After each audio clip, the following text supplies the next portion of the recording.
So, this is the EU Classic Plus Plus League Finals. I don't know, that's what I'm calling it. Something like that. Theo had previously put together a tournament for Classic Plus Plus. I will fight with honor. Basically, it is Classic as we know it. Here I am going to get rid of my face. Goodbye forever. So yeah, Classic, you know, with all the changes, we're playing here in, what do you call it? In wild mode, right? So we've got all these tweaks, buffs, nerfs, all these kinds of things. But with that, Theo was like, you know what? I'm going to do a bunch of... I want to do some changes, additions and subtractions and whatever, right? I want there to be new cards in the format, old cards removed. I see we still have Acolyte of Pain. Interesting. And so, yeah, in the previous tournament, there were just a handful of tweaks. I don't think it ended up changing things all that much.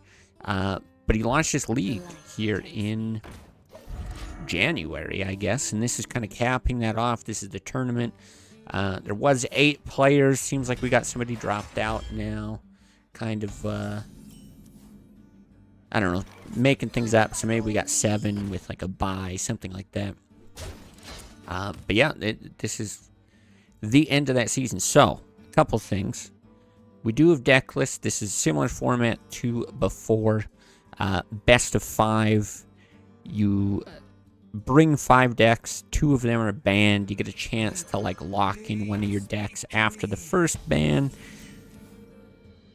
We'll be taking a look at these deck lists as things go on. I'm not going to give the full overview of like every card that's been added and removed and whatnot. I think we'll be doing a lot of that on the fly. I'll just say I did a quick look. It was like 8 separate images in Discord or something like that. Lots and lots of additions and removals. So we'll definitely be seeing some new stuff, right? We've already got this Dire Mole, for example. But we'll also, you know, you might be expecting to see a lot of cards. For example, I saw Sylvanas being banned, and you know, that's staple in so many traditional classic decks. So with all that blabbering out of the way, digging through the deck lists here. HDA, as you can probably tell, it's a pretty typical control paladin, although I see a Sylvanas in it, and now I'm very confused. Maybe the images that I looked at earlier were not accurate. Alright, don't take my word for anything. I don't know what's been banned and what has not been banned. Maybe the images I was looking at were just a little bit of like a proposal? Yeah, because it also has Acolyte of Pain in this same thing. Sylvanas and Acolyte of Pain, but I see both of those, so yeah, forget everything that I'm saying. We'll just have to see. In any case, yeah, typical control paladin. We've got what I'm assuming is a Worgen warrior here from Kozy, just based on what I'm seeing. There is a Worgen. You see like the Arcanite Reaper, 1 Brawl. Kind of one of the more interesting choices a lot of times.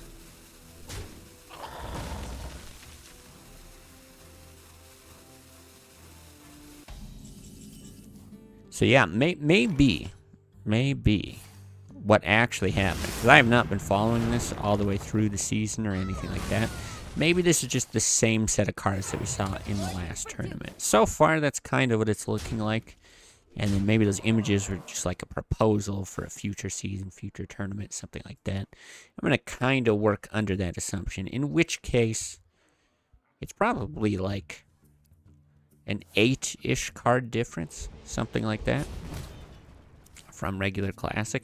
And yeah, if that's the case, I don't think you see a huge change up in terms of what decks we're going to see, right? Control Paladin was very, very strong in this Classic Plus format. Worgen Warrior, also very, very popular.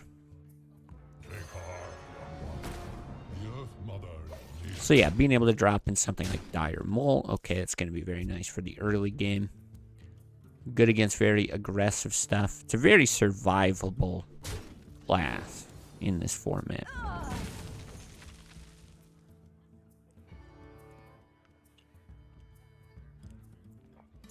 So what do we got here? 7 mana, Kozy.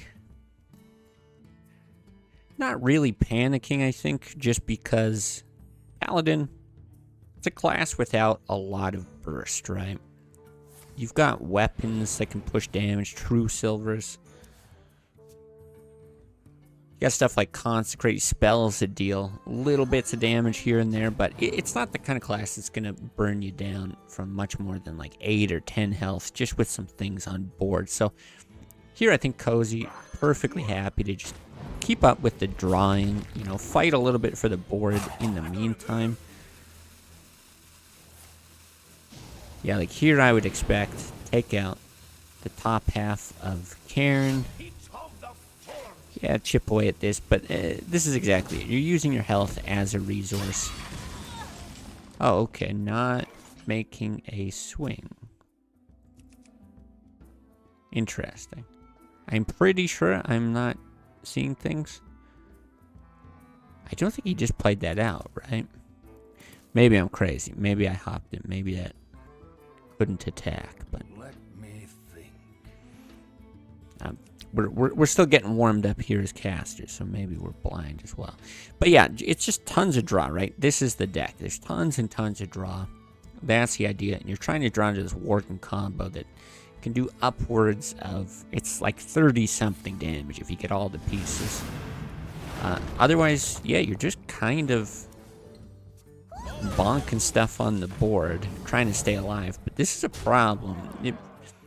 If Cairn didn't have the Death Rattle effect, okay, pretty manageable. You can do something like Brawl, maybe clean up whatever survives. But Brawl here, not looking great. And 10 health, that's basically like what I was saying before. It's still a very scary number to be at if you leave anything on the board for the Paladin. Like a very slow developing play, but eventually Tyrion can come down and give you a weapon. And over a few turns, it's going to end up absolutely killing you. Okay, fine outcome. We do have an execute here. But I'm not seeing a way to generate armor. Okay, there we go. Shield block off the top. So that's alright. It's going to keep Kozy alive for a little bit longer here. Make things a little less dire.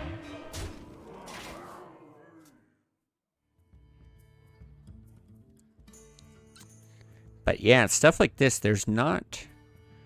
You know, that one Brawl is really the only way to deal with, like, this Divine Shielded Minion, as far as I can tell.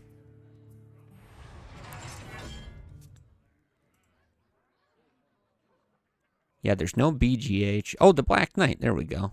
There is an answer here. So you're on that turn clock. But Kozy is able to kind of chip away at HDA's health as well. Right, so this does go both ways. You don't need the full 30-some point combo.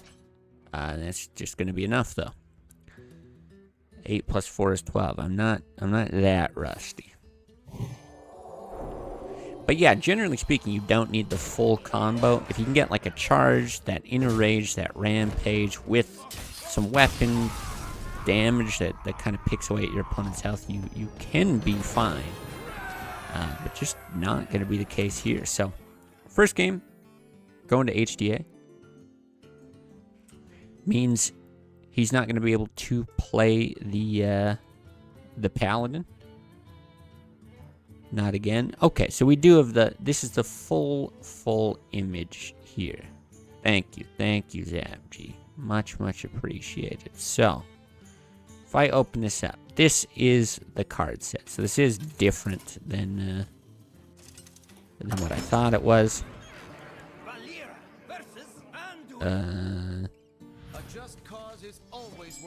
I don't know exactly what I'm looking at. Okay, banned cards over here. So I guess True Silver banned. Feral Spirit. Oh, okay. So all these things that we're seeing over here banned. All these things over here have been added. All the new ones. So kind of trying to hurt Paladin there. Didn't seem to have too much of an effect in that last game. But this is a little bit different than the last time we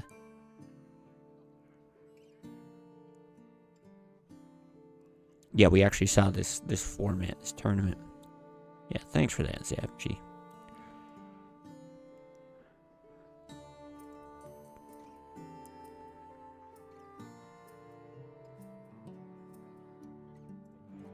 Yeah, as I'm just looking through it. So no changes to Rogue at all. Boy, I feel like I'm panicking. I feel like I need to press this button.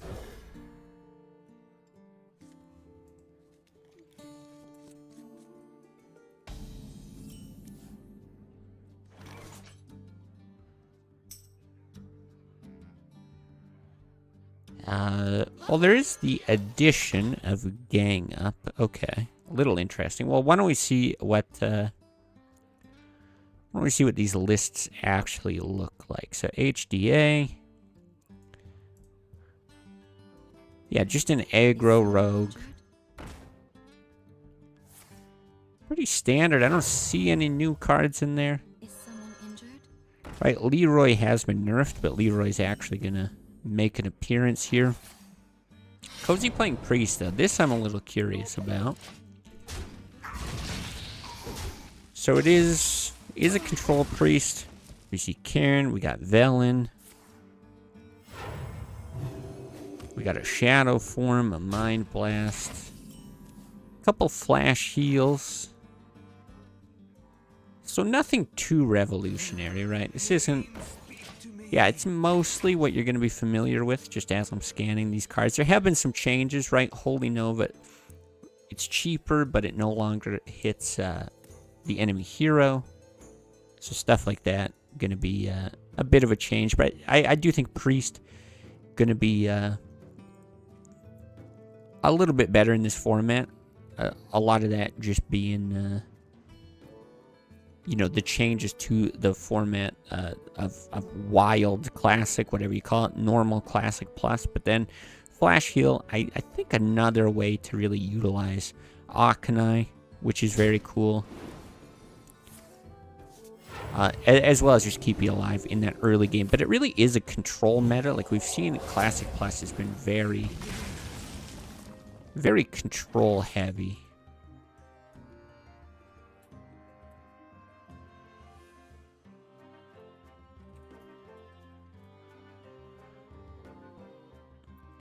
Yeah, very, very control heavy. And so this is one of the aggressive decks that I think has been kind of a staple from the bit that we've seen.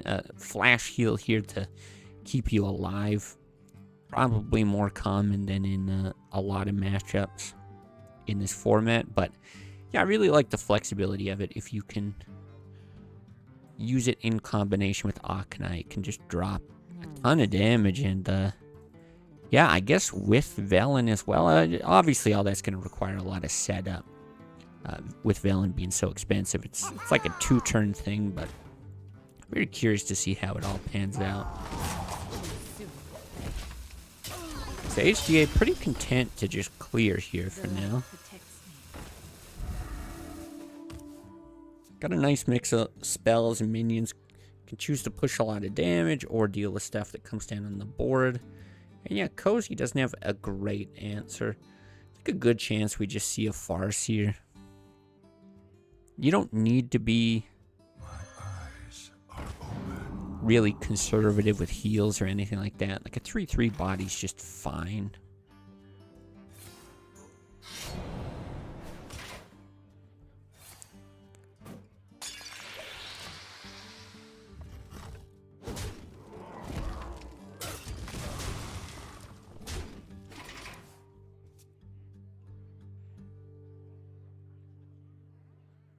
Yeah, now this Drake. Drake also receiving a buff, being a 4/5.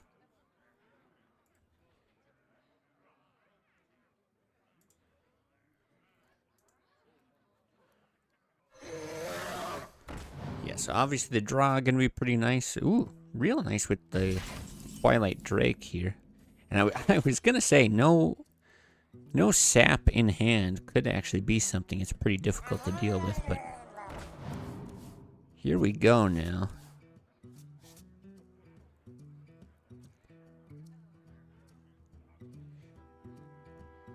Yeah, and this is interesting because we're getting to a point, what, 8 cards in hand for Kozy. If HGA wants, he could start getting into that state of milling. And it gets really, really nasty. Like, if you Shadow Step, you play the Cold Light again. What I was going to suggest, you could do something like that. And if Kozy did play the Twilight Drake, you could sap it and just kill it, right? Because too many cards in hand, it can't go into hand. Yeah, the minion just dies. So HGA now just deciding, do I pick it up? You kind of want to pick it up here just to prevent it from being killed. Right, something like Holy Nova is just going to wipe it. You want to make sure you have it. He probably doesn't play it here. Okay, he does actually run it out again. My hand is too full. See, the Shadow Form and a Flash Heal get burnt. The pleasure is mine. Yeah, and maybe the mistake that he's saying, he could have actually killed the Azure Drake. And obviously it would have burned one fewer card. He wouldn't have got that Flash Heal, but he could have just killed the Drake. And here, yeah, kind of a rough spot. See, the thing with this, it gets very difficult for Kozy to come back in the game. So, okay, you can clear. You put down like an okay minion. Yeah, we'll have to see if there's any draw into another sap here. But HDA has already started that process of like chipping away at Kozy's health. You see the Flash Heal get burnt. And it puts Kozy on a back foot here, where you're just scrambling to fight for the board. You're trying to not die.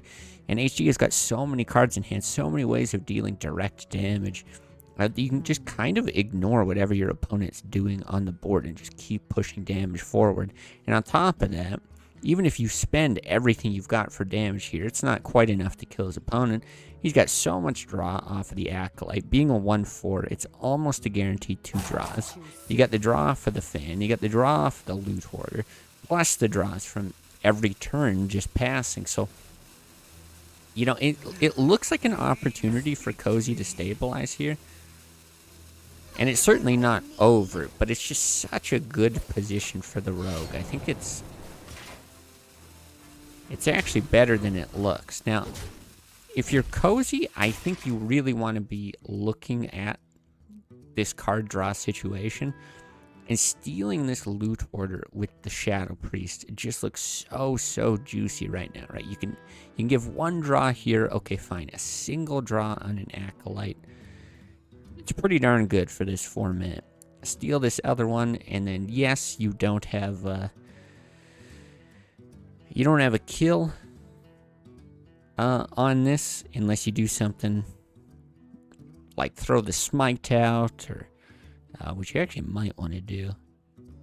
But it gives you a little more chance, I think, to stabilize just by giving HDA fewer chances to draw more damage. So we're already looking at basically 14 damage right here. You're assuming you get the combo off on the Eviscerate, chipping away with the knife, and then you get to drop a Shadow Step on something, add another 4, add another 6. Right, it's dangerously close to lethal. Let me change your mind. Okay, actually gonna steal the Acolyte.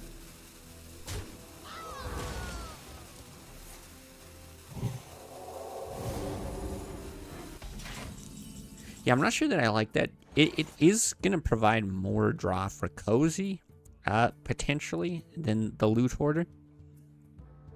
But I don't actually know that that's what Kozy wants. We've seen one Cold Light Oracle, but there's a very real chance through like Fan of Knives and another Cold Light, the stuff just starts getting burnt again, and then you run into that whole situation of, yeah, burning some cards that you'd really, really like. So, yeah, here's where we see the Fan, the first bit of draw.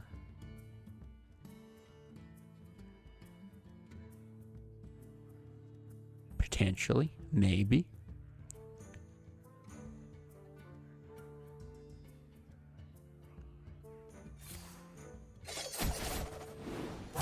Choose soon. Now, what I'm really interested to see here. Yeah, we're going to see Leroy go face. Yeah, that was a question I was going to ask. Do we just Shadow Step this now? Is very much what I expected. So now Kozy down to 13. You're still looking at 6, 9, 13 right here off 8 mana. So hopefully if you're Kozy, you're starting to suspect something. That's the real downside of what HDA just did. Yes, he's setting up for lethal. That's fantastic. But if you're Kozy, yeah, you got to be looking at this Holy Nova. Got to be looking at this Farseer. Just your hero power even. Don't see any more heal.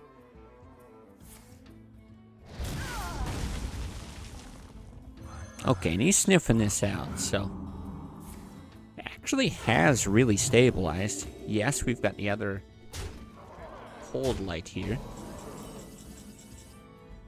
Leopardome a bit more damage. It's quite good. But that's the thing. HDA can sit tight for a bit. Also worth noting, Holy Smite is now just damage to a minion. So right now, the only direct damage would be something like Akanai and the hero power. Now, obviously, HDA doesn't know that. HDA knows, well, a flash heal did get burned, so that's one flash heal down for an Akanai, just, you know, big shot. But with a Mind Blast in deck, you know, there is Velen, so it's kind of built towards that. There's still opportunities for damage to get dealt here. Yeah, and I guess the consideration there was just, okay, do I want to deal this? Or do I want to burn a card from the deck, or do I want to burn the minion there? And just because the minion too slow to develop opts to burn the card, which could end up being direct damage. I think a really, really good call from HDA. Similar spot now for Kozy. If we're looking for heals, we're really not seeing much, right? You could do that. You could play a Drake and hope to hit the other flash heal, which might not be a crazy play, because you're looking at 2 damage, you're looking at 5 damage. You know that there's 6 there. That's 11 damage. The other thing, if you get a flash heal, I'm trying to think, could you win? Like, is there any draw where you win? But I don't think so. You've got 8 damage. Flash heal would be 13. But the only way to draw is with the Drake. Yeah, you're not going to have the mana for it, so you'd have to hit there, which gives up a damage. Or there.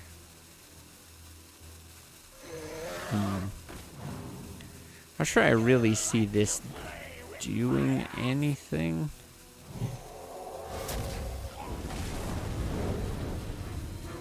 But yeah, I'm scrambling, trying to find an out. Like, I don't know that it would have been any better. I mean, we see that the draw wouldn't have given a heal anyway, but was there any way to survive? I'm not sure that there was.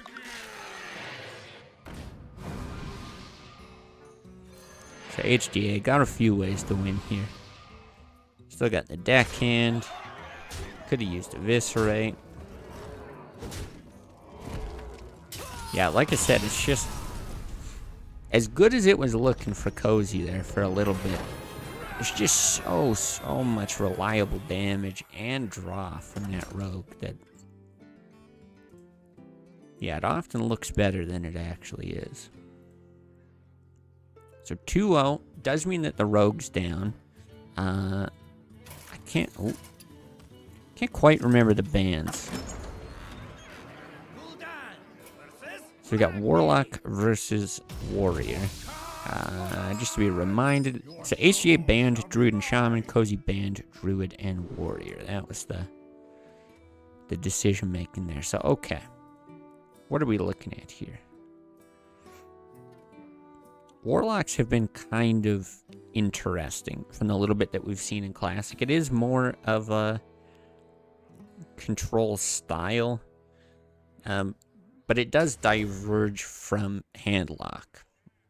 There were changes to Molten Giant. I think Mountain Giant's the same, but Molten Giant being more expensive.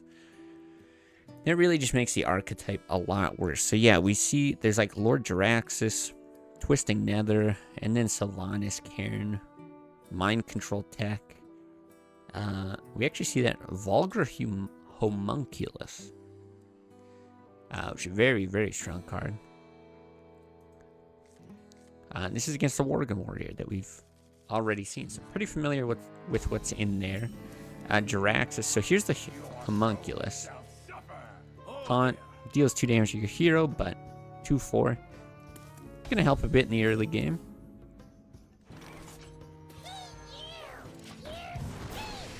Okay, getting it out early. And yeah, remember Jaraxxus now, 8 mana. But instead of setting your health to 15, it's going to give you 5 armor. So,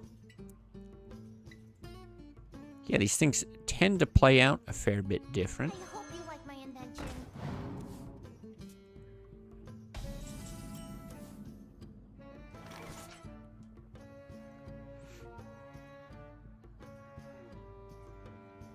Extraordinary. That was a mistake. Extraordinary. Extraordinary.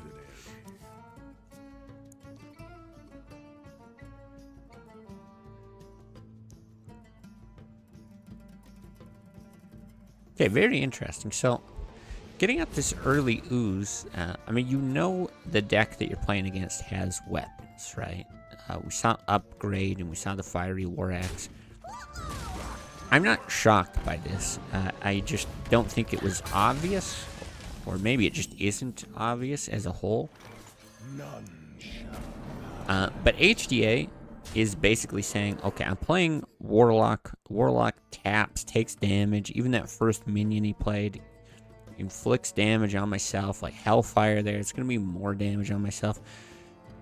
And Kozy's not going to need a lot of tools for this Worgen combo to kill me. Either you get a quick Worgen with, like, yeah, Inner Rage and Charge and things like that, or you can just get, like, Arcanite Reaper, Fiery War Axe, and just start beating the Warlock down. And you might not even need the Worgen because, yeah, HE is hurting himself just by playing the game. So instead he goes, alright, forget the Battle Cry effect of the ooze, forget the battle cry effect of the Black Knight. Don't care. I'm just going to push as much damage as possible. I'm not going to deal with the board. That's your job. I just got to kill you before you get enough cards drawn that it's going to kill me. And I think, yeah, very, very reasonable. It's actually curving out quite nicely, especially with this Drake draw. See if he's got an opportunity to play Coil on anything. Yeah, we'd have to see that Novice Engineer, I guess. HDA was getting the most juicy matchups. Everybody sounds a little jealous.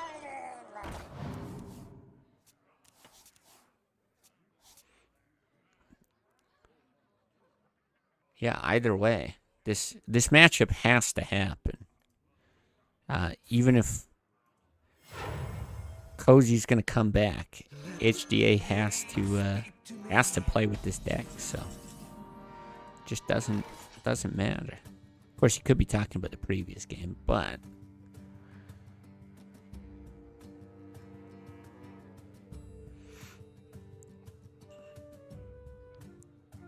yeah, so here now having a moment of like, maybe I can't just go face. The Acolyte is so annoying. So yeah, the threat of the Acolyte is that you're going to be dealing damage. Okay, with the spell power, gonna get a draw here. But yeah, you're gonna deal damage to the Acolyte with like a Taskmaster, Inner Rage, something like that. I don't hate the Siphon Soul. Definitely slows things down. Because if you play the other Drake, you know, Kozy can't get additional draws off of the Acolyte by bumping.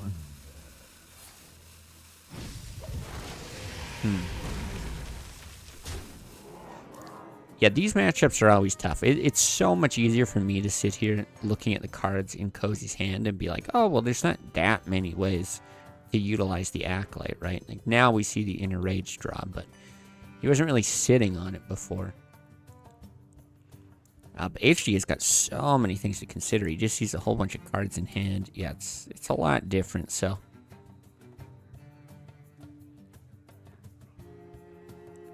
See what Kozy ends up doing here. I generally don't even like to do too much early math here in these matchups.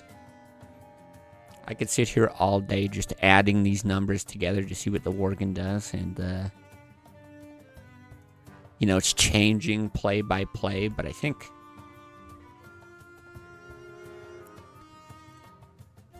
Kozy's doing that already. If Kozy just goes ahead and wins the game, then I'll assume that the math is good.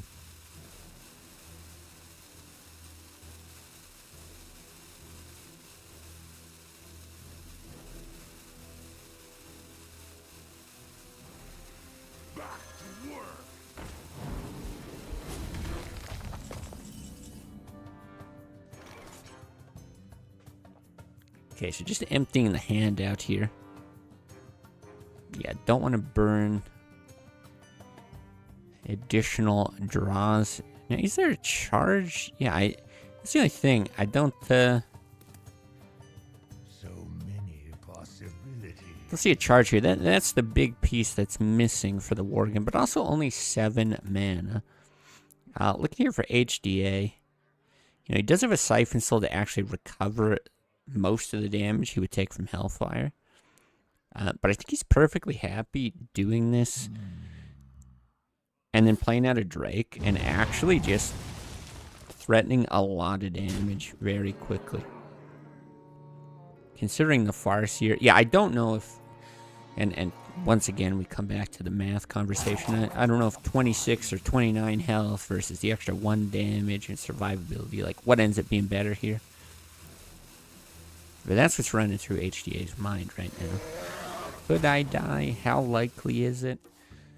But you get like a really, really beefy minion here, but it could get executed, you know. All kinds of things to consider.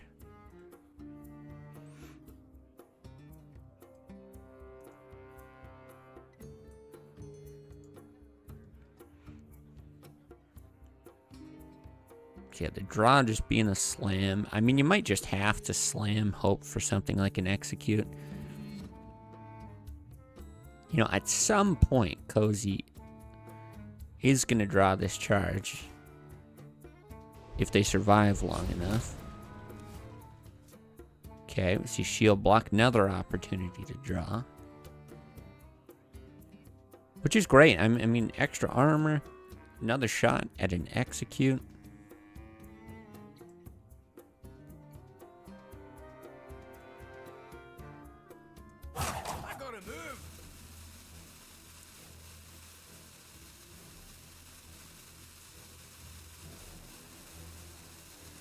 Yeah, I'm not sure why you wouldn't. Because you can shield block, and then if you're worried about like too many cards in hand, yeah, you Inner Rage to kill. Wow. But just saying, nah, there's no way. No way I die from 10. You know what? That is probably the right call now. Now that I see it play out. How would HDA actually win this? I go back to his list. Is there even a possibility? Because this isn't a deck that's running like Arcane Golem or Leroy or, you know, something that's actually going to going to push damage immediately. I think, yeah, this is the maximum amount of damage he can just pull out of nowhere.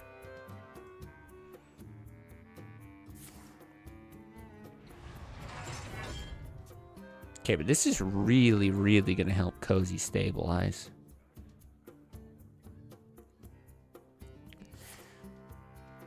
Boy, this is very interesting. Still no charge.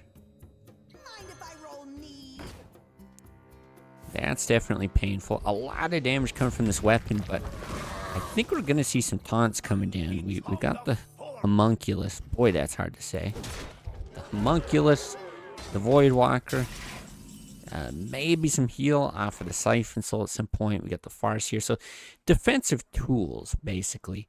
And then the ever-looming threat of this hero power. Of course, you're pushing 3 damage every turn if you want. But these 6/6s just snowball so fast.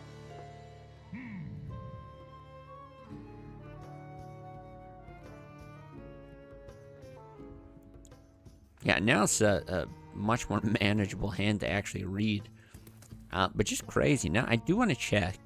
Everybody does the Worgen deck a little bit different. Sometimes there's, 1 copy of charge, sometimes 2, sometimes just the 1 Worgen. I believe this was 1 Worgen, and it looks like, yeah, and 1 charge as well. 1 Worgen, 1 charge.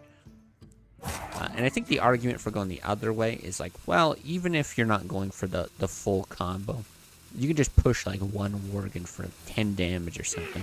Whereas Kozy's instead, I guess replacing it with like an upgrade probably. So you're getting, yeah, like an extra 7 damage, 6 damage, whatever from this Arcanite Reaper. That's sort of the trade-off. So sitting at 10, staring at 12, means this armor up really isn't going to do much on its own. The Black Knight could come in handy here, but yeah, you very likely gonna have to brawl. 1 in 3 that I hope you like my invention. you actually come out of this in pretty good shape.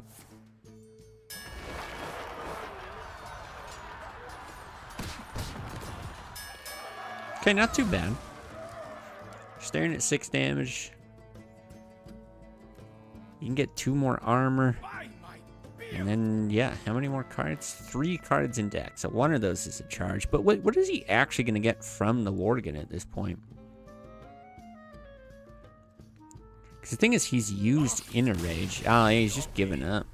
I guess maybe even mathed it out. He knows the remaining cards. There's no way to deal damage. Because if he can't injure the Worgen, he can't rampage it. If he can't rampage it, it doesn't... Or, sorry, if you can't injure it, it does get Wind Fury. So no bonuses there. It's pretty well useless. You're just pushing like 5 damage or something. Okay. Well, that leaves us waiting for whatever's going to come next. So, if I can bring up the very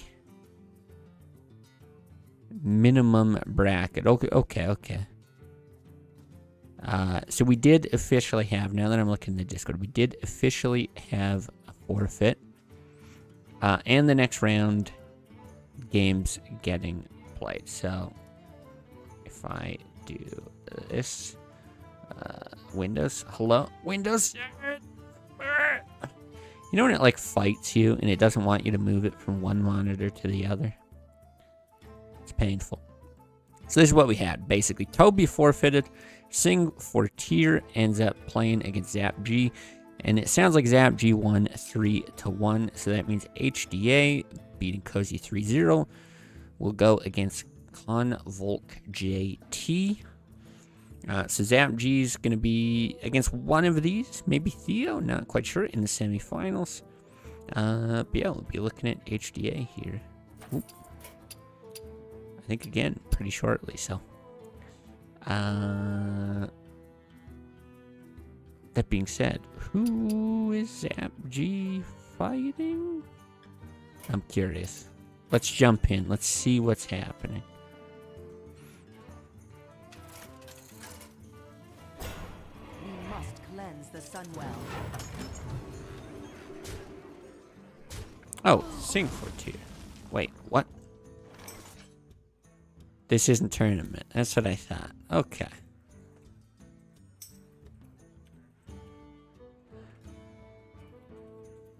Let the pain speak to me.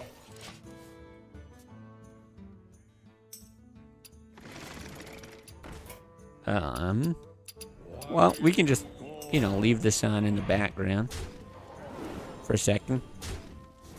Looks like HDA is figuring things out right now. You know, he finishes up. He's got to pop into the Discord, see what happened in the other matches.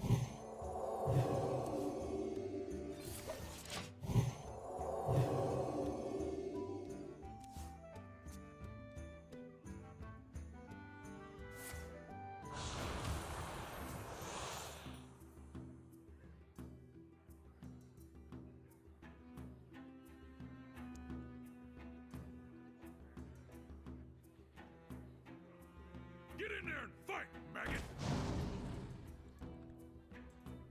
We'll see. So yeah, Convolk JT. We're trying to locate.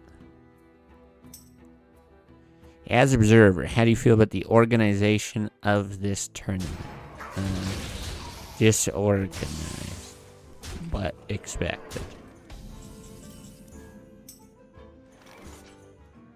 Just a pinch of it. I think that's how all these things go.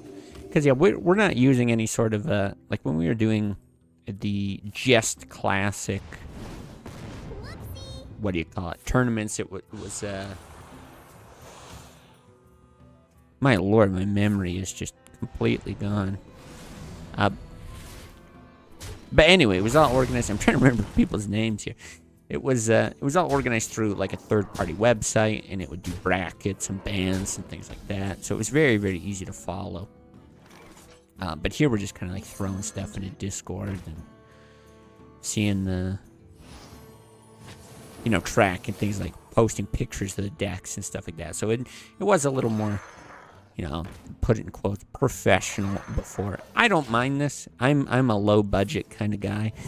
I can, you know, I was talking earlier in the stream about just playing UFO 50 the other day. I love games with like crappy graphics and just, you know, as long as the gameplay's fun. So the same goes for production value. You know, I've got these horrendous numbers on my screen to represent win counts. And, yeah, I don't put in a ton of work here for the deck lists or anything like that. We just kind of let it unfold. But yeah, this Convolk JT, we're just chilling and waiting on. No word from him yet.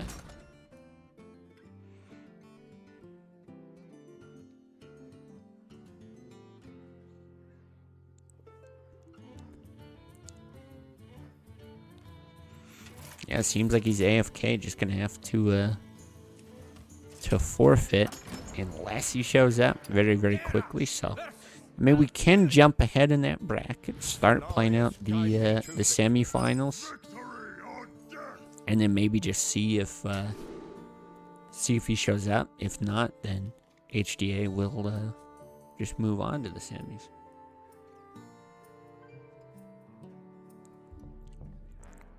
I'm guessing that's how it's gonna go down.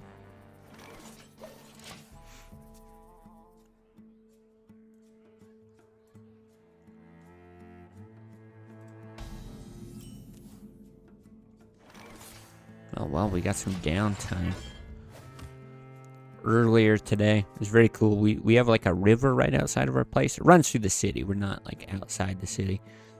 But it's all frozen over. For all you Celsius folks, what is it? Well, it's only like -8 right now. It's been like -20, 25 the last few days. So the river's all frozen. There's some like dead carcass out in the middle of the river. There was actually a bald eagle like picking at the corpse today. It was kind of cool to watch.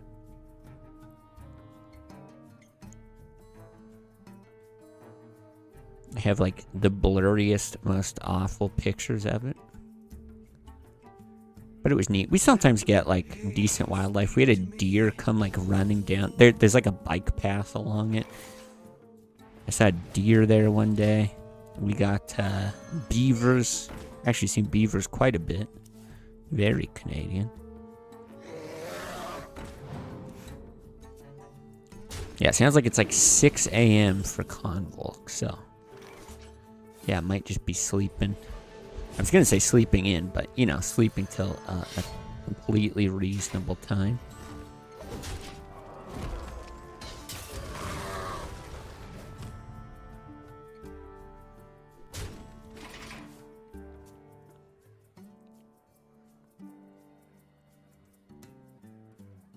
Pay attention, class. Okay, it's official. HDA gets the bye. So yeah, I guess we're just jumping into the semifinals. So I think we'll do game by game. Usually that's what we do from the semis. If that's the case, then we'll get three more matchups here. I must safeguard the land. Yeah, it'll be Theo versus Zap G, Freaks versus HDA. How many times have we seen that? Freaks versus HDA. It's like Peyton Manning versus Tom Brady or something. Patrick Mahomes versus Josh Allen.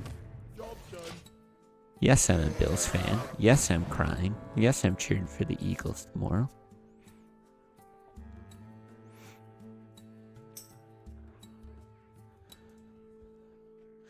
Oh, hi. For my viewers at home, here you're seeing the optimal strategy of clicking the hero power. Organization's gone wrong because players didn't point their head. I don't know what point their head means.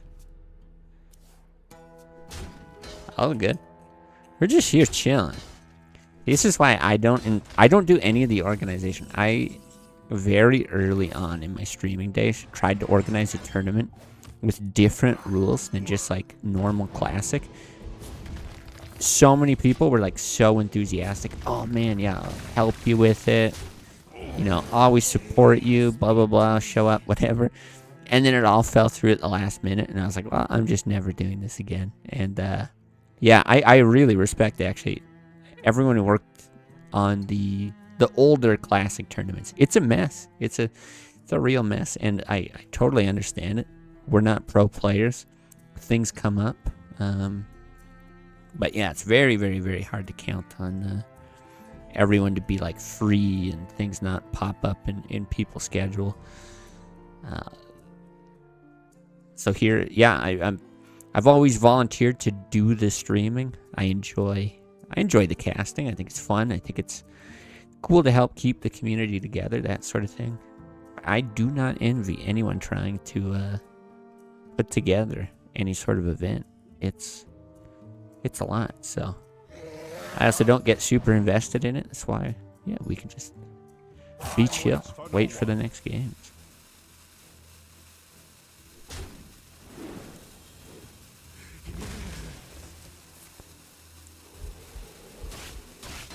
So I'm guessing like HDA just stepped away for a second. We got like preparing to battle here. Though I don't see Freaks. Oh, Freaks is there. I wonder if I just do this. Yeah. So we got some time here. I'll take the gift of this moment. Hopefully I don't come back late for this. I guess they're doing bans. I'll do a quick like bathroom break, blow my nose, that kind of stuff, and yeah, we'll jump into that game when it's ready.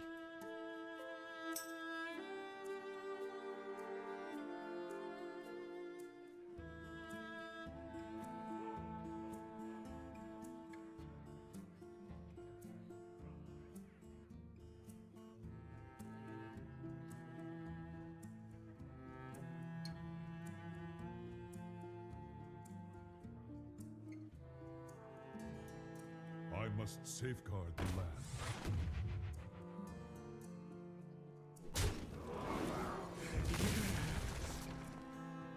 I have no time for games. Time waits for no one.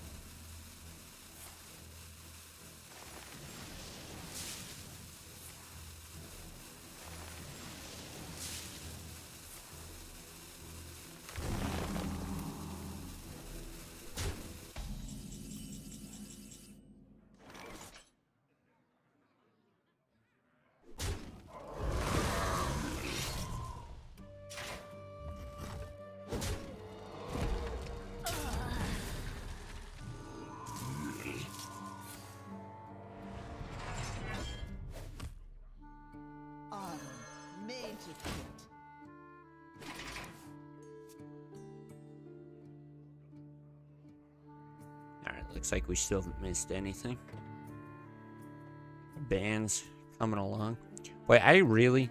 Like, I'm sure you guys can hear it when I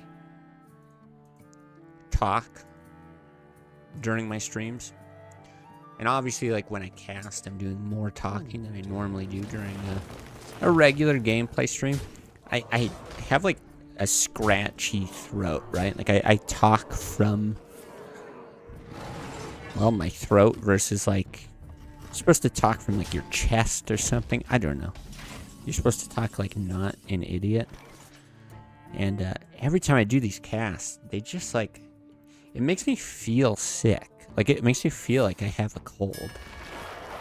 And I, like, right now, my nose runs and, like, yeah, my throat gets all scratchy and stuff.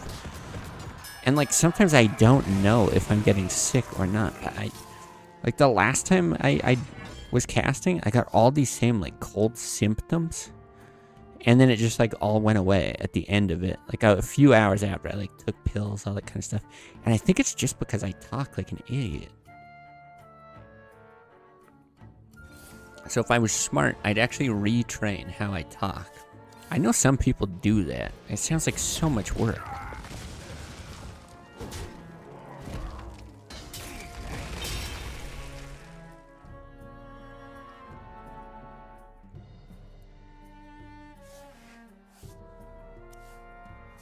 Pay attention, class.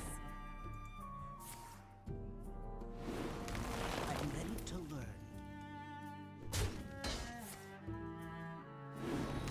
I'm ready to learn.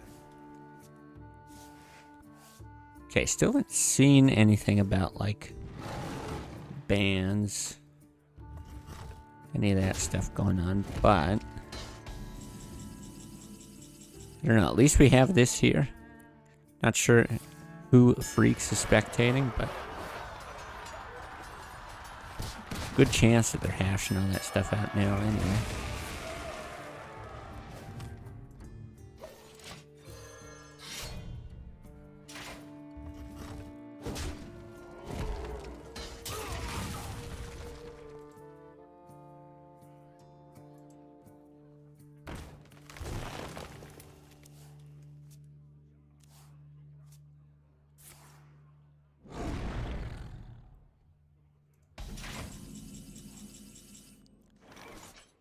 Well, fortunately, we got the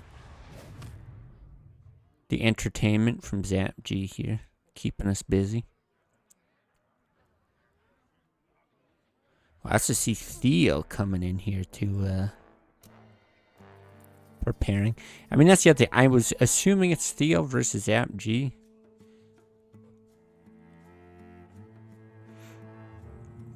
But there's no, like, clear indication from that picture who plays who, so... Maybe they've talked it out. Maybe Theo's gonna play HDA. I don't know.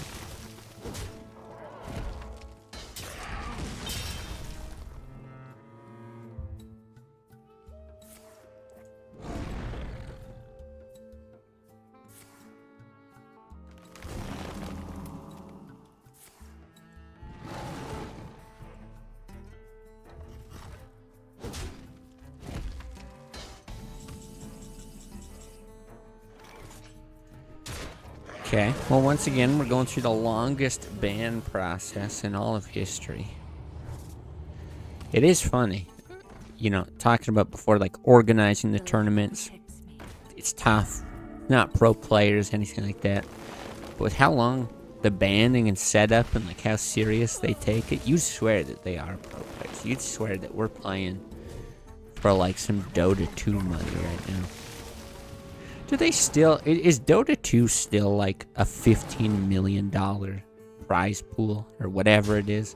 I just remember before it was, like, some 14-year-old kid winning his share of, like, $15 million.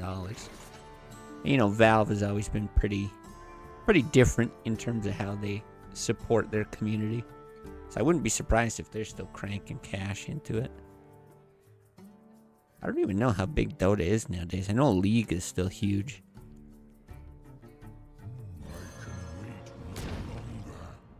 Because, yeah, I think League is still, like, the biggest esport pretty much everywhere. Like, I know it is in Korea. boy, this is sad. I've got the beast in my sight. Oof. Insult to injury. But yeah, it feels like esports just kind of like stagnated, didn't they?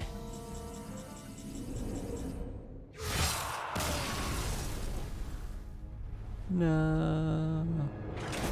Goodbye.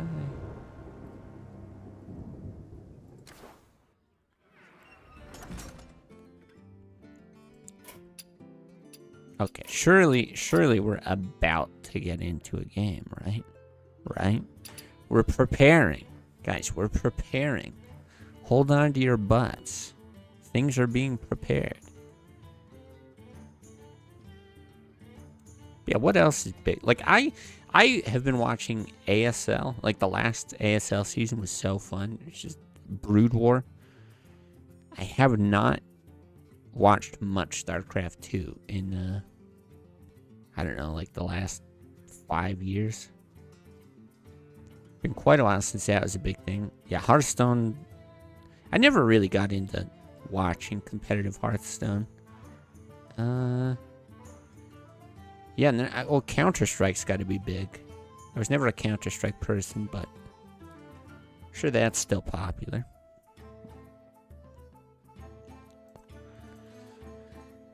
Hypnotist that can help me with my shitty talking and feeling like I have a cold.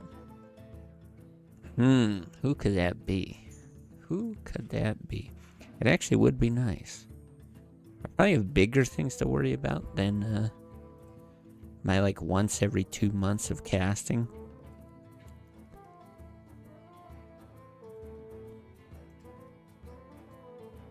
But it actually would be fun. I am genuinely curious to see what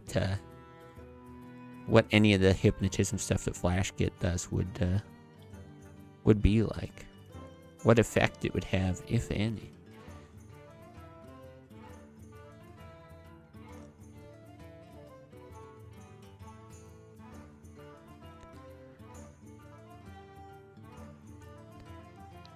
Hey guys, we're preparing, okay?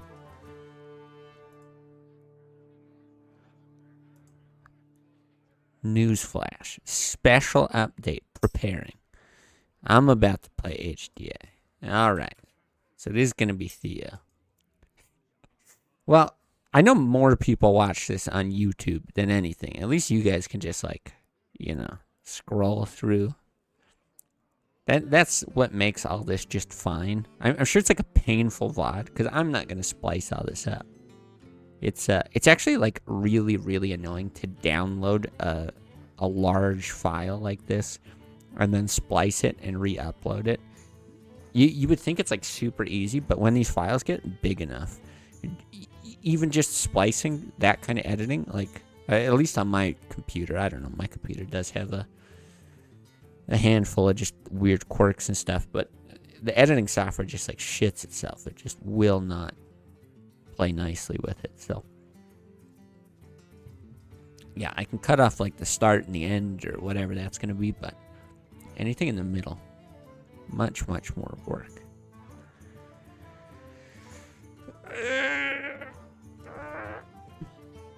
Preparing. We're still preparing.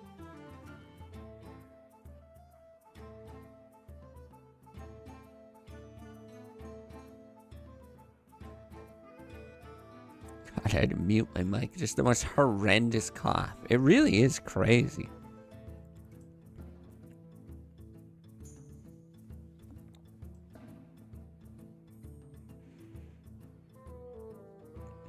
Oh, Freaks is typing.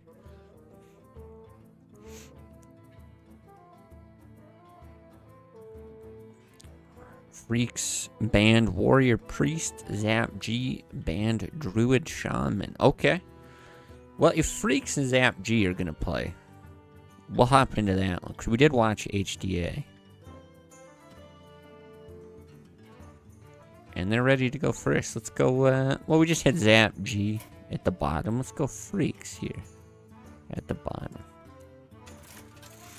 I'm not sure if Zap G is more of a top or a bottom, but I've made the decision. Zap G is topping. Freaks is bottoming. Alright, so. You asked for it. Real games. What? Crazy, I know.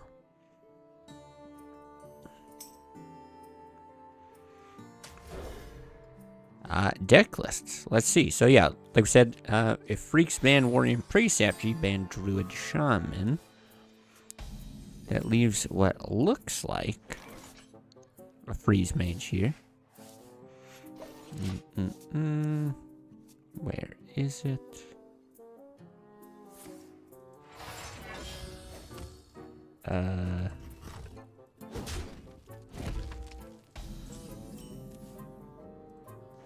Oh, I'm looking at the wrong one. I'm looking at Zap G's list. Okay, my bad. Zap G with the control druid.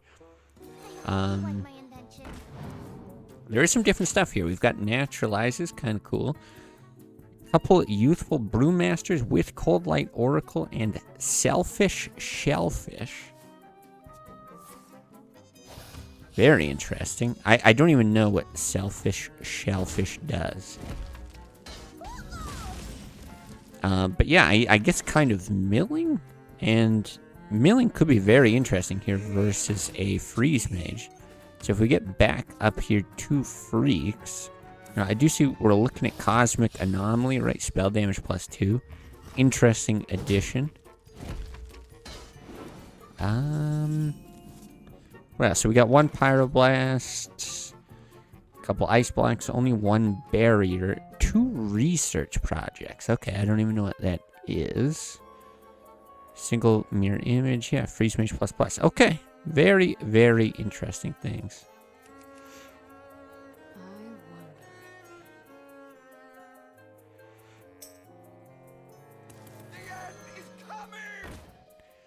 HDA saying Theo banned Warrior and Druid.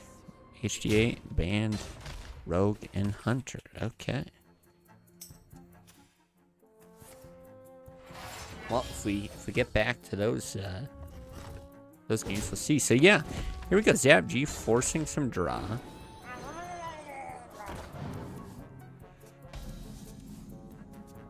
Actually at 9 cards. Here we get overdraw. Okay, BGH ice block though. Huge, huge, huge, huge ice block.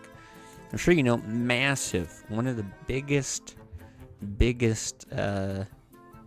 cards that help you like pull off your combos, right? Stay alive for a turn, push a whole bunch of extra damage. Yeah, that is a big deal. And this is awkward, right? These are not lots of cheap cards that you want to play right now, right? You can see like Frost Nova, Mirror Image, like just get stuff out of your hand. Yeah, he's terrified. So now there is a lot more mill sitting here. That's the other thing. Flash gets saying he can help with those bigger things too. Have your people call my people. Yeah. My people call your people. We'll arrange that. Oh, each player draws 2 cards? Oh, this is crazy. Insert order lull here. Yeah, true. It's too focused on this research project. Don't think that mattered at all. Yeah, kind of a... So it's like a cheaper Arcane Intellect, I think, in most matchups. But very, very difficult here. Well, this is cool. Zap G always comes in with, like, very off-meta, bizarre decks, so... You know, it's cool to see one of those actually, pulling off the strategy that it does. Because a lot of times what you'll get is people come in with something off-meta. They'll run into a bad matchup, or, you know, they just won't be able to pull off kind of the wacky thing that the deck is intended to do. And then it doesn't have a great showing, and it might look like it falls totally flat, and it's just like a total joke of a deck or something like that.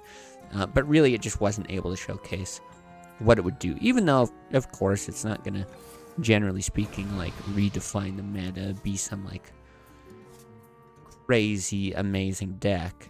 But you still like to see these things pan out to some degree, so...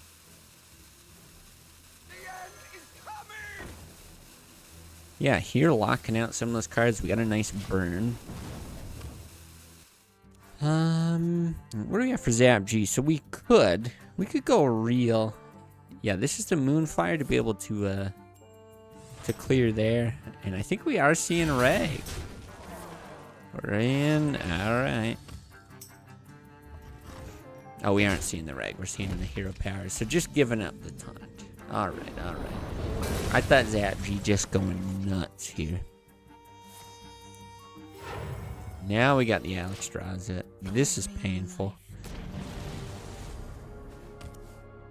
So this probably answer with Reg. Now, we do have heals from the Ancient of Lore.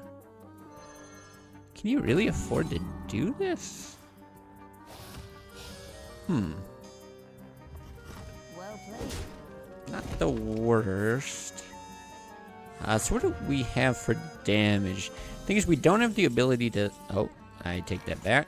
I was going to say, make the Ice Lance actually deal damage. So something like the Cosmic Anomaly.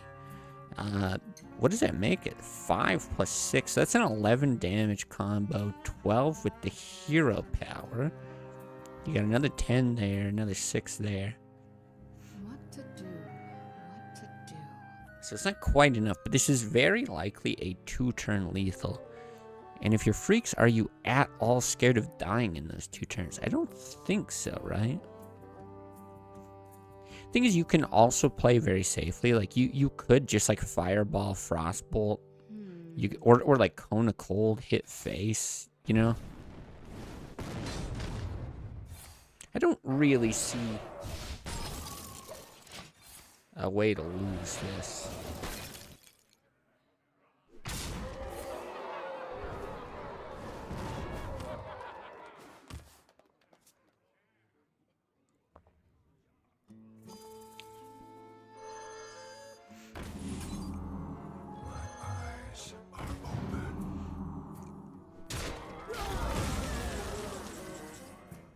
Okay.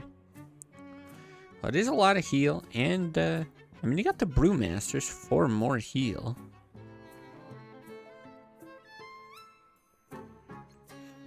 How does this pan out? You push the 11 damage. You're thinking, okay. Oh, or sorry, 10 damage. Pyroblast isn't 8, man. Hasn't been for a long time. But it did used to be. And then here you get the heal. We're not looking at lethal. Yeah, I really thought Freaks just had this totally secured. Now we'll see. There's a ton of draw here. Cone of Cold's also going to help you stall. I don't know if it's right to research project, though, because you're giving up draws. There's the other ice block, though. The ice block... Like, I think what we were going to see is Cosmic Anomaly, Cone of Cold, and now, suddenly considering Ice Block, I think you're fine to just do this, though. Because you actually kill 2 of these things, freeze the other. I'm trying to think what you'd be worried about damage-wise. I think Reg is the biggest scare. Obviously, yeah, there's Swipe. Boy, really drawn low here. But the other thing is, if you freeze, you can, like, silence your frozen minion and attack. So if there is, you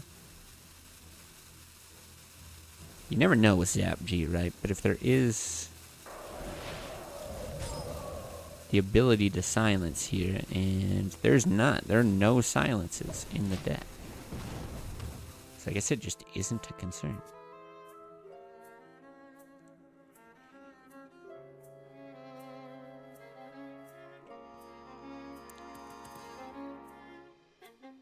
Well, you can heal some more. Boy, that naturalized. Really interesting. Oh, I wonder if that's why he's concerned with the Cosmic Anomaly. Because that's the other thing, right? You got to remember, even with Ice Block, if you get low enough...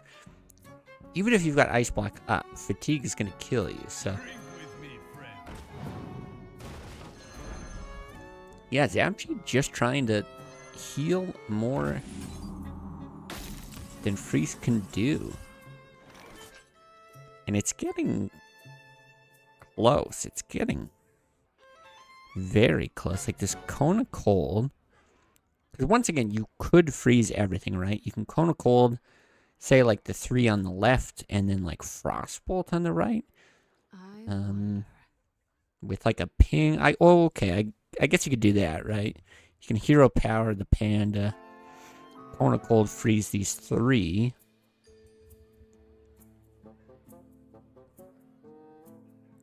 But you're just short on damage. This is 8, this is 5. So you can't do that yet. But yeah, if you do that, you're stable for a bit. Boy, it is closer than I initially thought.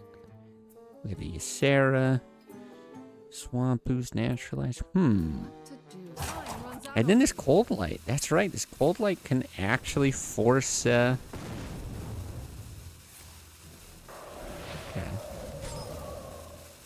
Can actually force some fatigue here.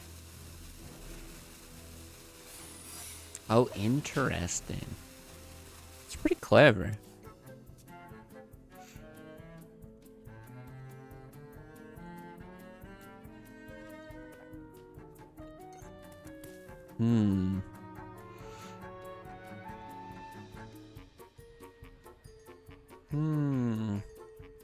Five damage here. I am curious, what is the last card in the deck? I'm guessing it's an Ice Lance. Oh, there's 2 more cards. So an Ice Lance. Maybe another one of these.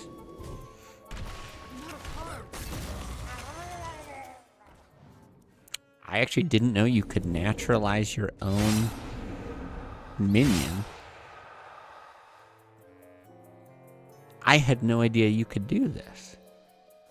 And force your opponent to draw. So you can do this, you can swipe still. Is that enough?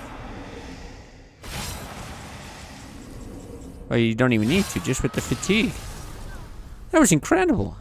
That was absolutely incredible. I thought you had to naturalize your opponent's minions to force them to draw. Wow. Very cool. Very, very cool. Well, Zap G gonna take the first game. Not only is it an off-meta, kind of wacky deck, but just in these tournaments, we've seen Freaks do so well. Zap G usually makes it to like the middle rounds, I think sometimes to the end. But I don't believe we've seen Zap G actually come away with a victory. So, starting with a bit of an upset here. Okay, so Zap G with Paladin. And this is... Okay, there is another Selfish Shellfish in here. So maybe we actually get to see what the hell that is. But here we got a lot of Chargers and Buffers. So we saw like the Argent Commander, and now we got the Stormwind. We got the Sword of Justice. And Dire Mole as well.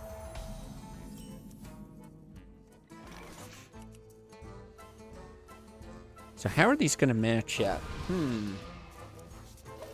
I don't think there's Divine Favor in this list. No, there isn't. So those draws actually could be very, very valuable for Zap G. I think a little extra draw is good. The thing is, these aren't that fast of decks. They're kind of... Like, it actually does have a bit of a high end, right? You see the Tyrion. There is a Karen, a Sylvanas, a Reg. You're not really expecting to just, like, steamroll your opponent very, very quickly in the same way that, like, a Shakadin would do back in the day. So things I think you're worried about. Sure, that's a good way to mitigate some damage. Frost Nova and Doomsayer. Those are the kinds of things that I think you're pretty concerned with, but it is interesting because you really don't want to, as the freeze range player, do something like spend your fireballs, you know, on a minion like this, on like a 3/6. It's a very inefficient way to deal with stuff. You don't want to Frost Nova like a single minion just to not take 3 damage. Yeah, so this is kind of like an interesting answer back. It's like, alright, I'll put a bit of pressure on you. Very cool. Very cool use of Faceless. Getting that extra point of damage as well, you know, with the buff. And here just, yeah, some pretty chunky damage coming the way of Freaks, I think. This might be a Frost Nova. I was gonna say Frost Nova research project, but okay. Novice Engineer. Mirror Image. Actually gonna be pretty good at staving off some damage as well. Because I am expecting to see an Argent Commander here next turn, so... You know, this would eat 7 damage. You can ping the 3-2, and then you got an opportunity to ping a turn later. Or if you wanted, you could even start chipping away at the 4-7. And then set up for like a Blizzard a bit later. Because there's a very good chance that we're going to see Blizzard next turn. Oh, but now with the research project, we actually get a Consecrate draw. Consecrate, yeah, I think just way too juicy to ignore here. Not going to be real mana efficient with that remaining 3 mana. But Zap G actually choosing not to hero power, and I don't think that that's a mistake, by the way. If you're looking at that being like, oh, that's just missed mana, whatever. I think Zap G's looking at that being like, yeah, I'm probably getting Blizzarded or like Frost Nova Doomsayer. I don't want to waste my sword charge on something that isn't charging. And so here, yeah, you still have 2 charges left. So here is a Frost Nova Doomsayer. Still no Ice Block, though, which is really painful for Freaks. I do feel like, you know, Freaks has so much draw here in hand, which I think it's just, like, great for the Mage in this format. I hope you like my invention. But it's just draw into more draw, and then finally here, finally we see that Ice Block.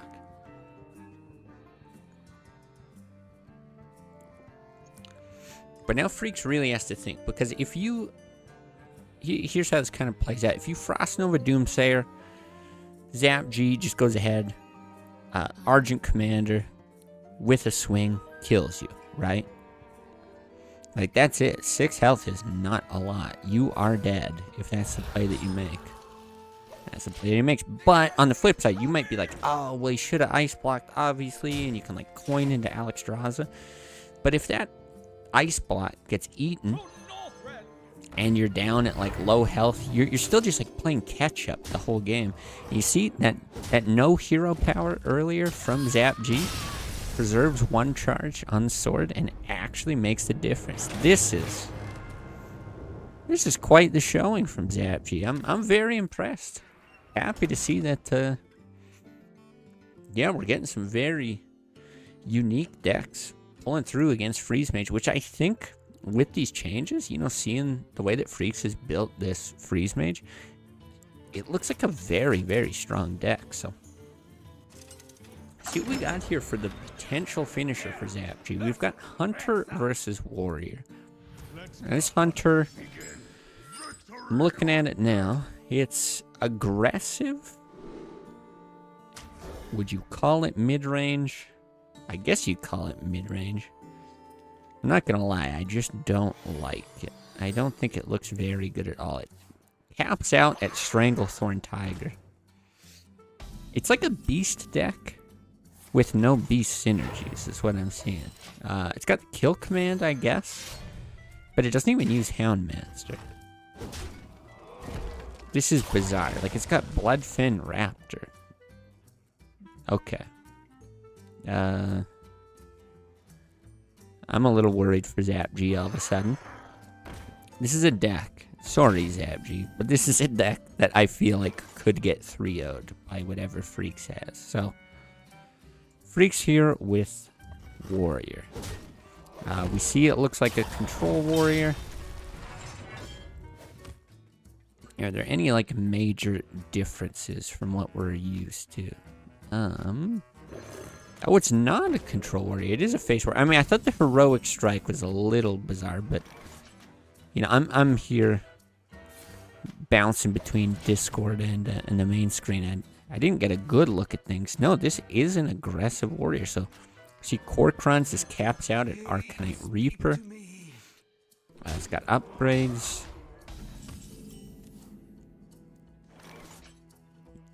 very, very interesting. This cold light actually could be beneficial to Zap G. So, okay, when I look at this, I'll walk my previous statement back a bit.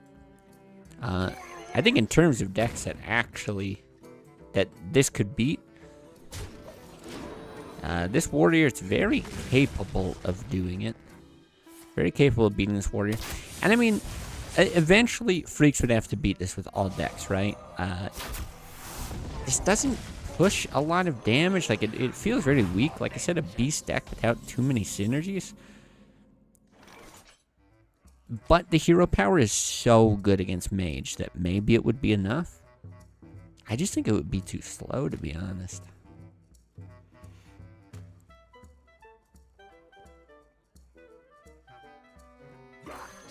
Yeah, so Freaks here is having to play, I think, more defensive than he'd probably like. But again, just not that much in terms of threats from Zap G. If you weren't playing a warrior, maybe you're feeling okay right now. Because you're like, well, yeah, I'll just keep pressing this hero power button. Not a big deal, chipping away. But then it's negated by the warrior's hero power. And I think the warrior otherwise just has better tools. So right now what I'm seeing is just, yeah, a bit of a slow bleed here from Zap G. What now? Yeah, I'm trying to think, okay, what does each player want right now? Freaks does have to, at some point, be like, all right, well, when do I deal damage? And, you know, you got 2 weapons in hand, plus the extra hero attack damage.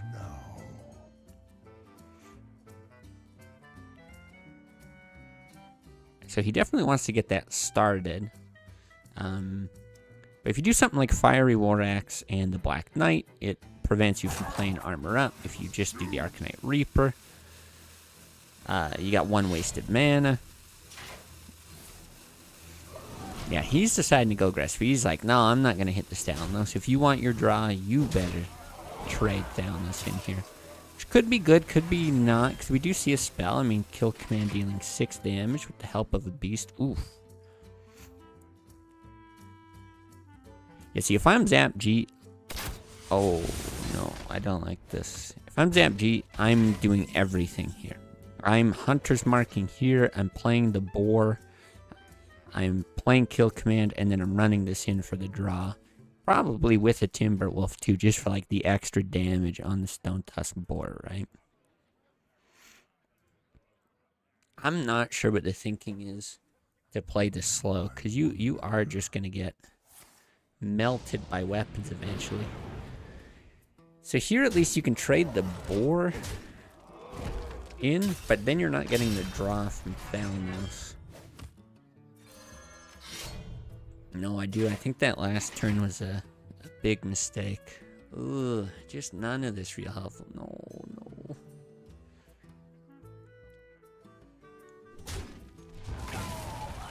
Okay, I guess just wants to draw. It's not the worst thing, because now you can trade. Well, whatever you want. Honestly, you might unleash there instead, just to be more mana efficient. He's just doing it as well. I mean... I don't hate the idea that's coming out here. I just think it's a turn late, you know? Now here, Freaks has a bit of a decision to make. Actually, in retrospect, very nice that there was no Misha to get hit with the Black Knight. I could see running the South Sea Deckhand into Leok and then executing. But there's also definitely value in sending all damage to face. I think no matter what, you're not playing the Cold Light Oracle. I'm sure Freaks has a read on, like, those cards in Zap G's hand are dead. He doesn't necessarily know they're Hunter's Marks, but they're just sitting there doing nothing. Okay, not going to do the Execute, but still going to mitigate some damage. I'm a little surprised to not see the Black Knight. I think that would have been very, very strong. So how much damage do we have here? Huh?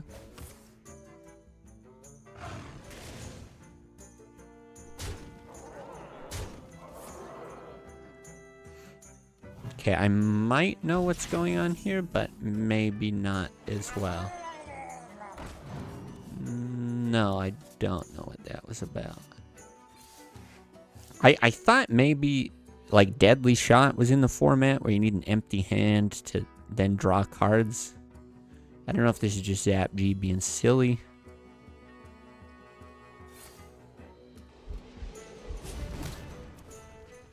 Yeah, I'm not sure. Is there anything I could be missing there? Anyway, Freak's just having to draw here. And this is a painful, painful draw for Freak. So he's staring at 3-5 damage that he knows of. We know it's more like 7, plus a draw with Buzzard. Ugh. I really just think if you're Freaks, you need the armor. So you have to armor into Leopard Gnome.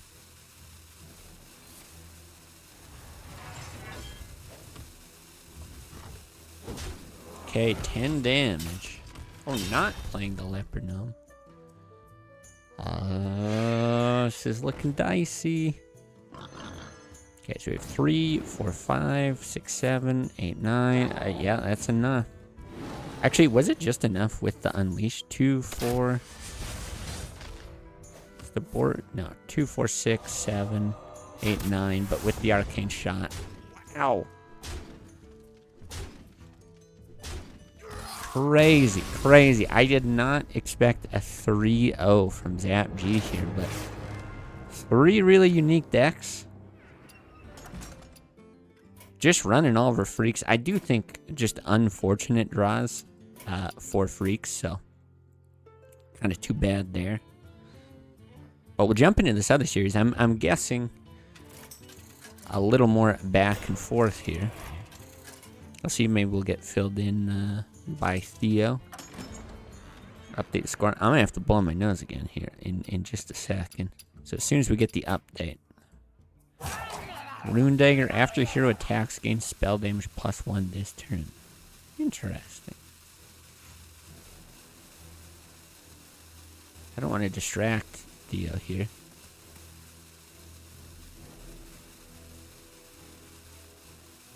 Oh god. Okay. Just thinking about things. Good. I was worried that we were being too distracting there. So we've seen HDA's Warlock. What do we got from Theo's Shaman? Nice that we get to jump around, see a little bit of just about everyone here today. I always feel bad when I miss people during that. Like, I'm sure people like to be on stream, have their games casted. Maybe some people don't. Sucks to be them, I guess. But, yeah, I do feel bad if we end up missing people who would like to be on there. Boy, Theo, I just noticed his mind control tech in every single deck. Pretty cool. The Shaman... Wow, really everything Theo's running is really aggressive. Mind control tech is the most expensive card in most decks here. A Squall Hunter. That's cute. Like I just have to blow my nose. I'll be back in a minute. Let the pain speak to me.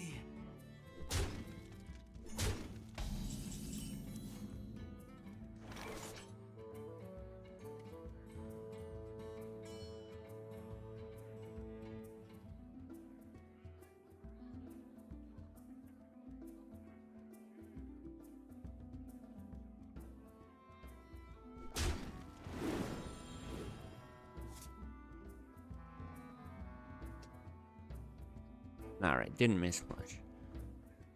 Boy, if somebody knows, like, if there's a word for some sort of illness where I'm dying, where I get cold symptoms whenever I talk too much, it's only when I cast, though. It's never like if I go out and it's a loud place and I'm, like, yelling and talking, like a concert or a bar or something, I never get cold symptoms. Always when I cast. It's very strange. But yeah, please let me know. If this is one of those like weird Reddit moments where it's like, oh, I noticed a brown spot above your left eye. That means you have kidney failure. yeah, let me know.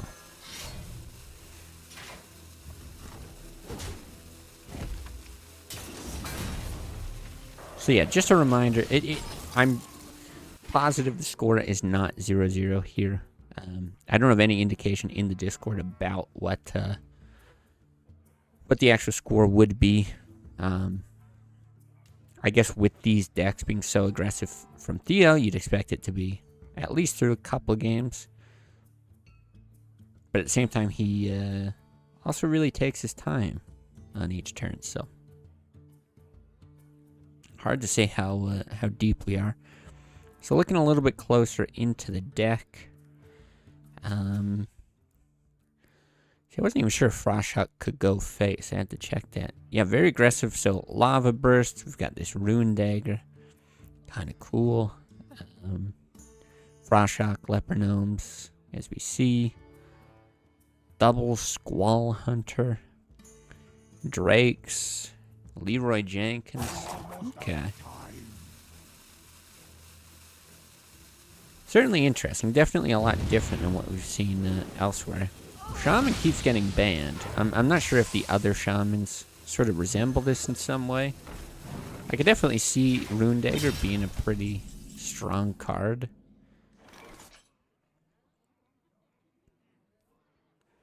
And it doesn't overload? No overload. Okay. See, overload 2, quite painful.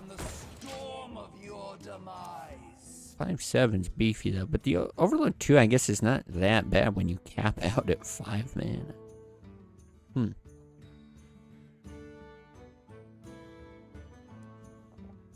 So I gotta think HDA could be pretty keen on a Siphon Soul here, which is easily the biggest minion he's gonna be facing today.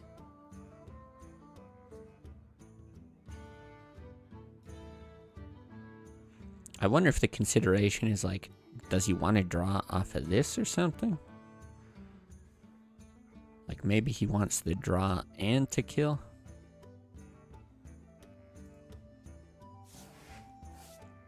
Go ahead and trade the BGH. Yeah, just see what you get before you make the play. That also makes a lot of sense.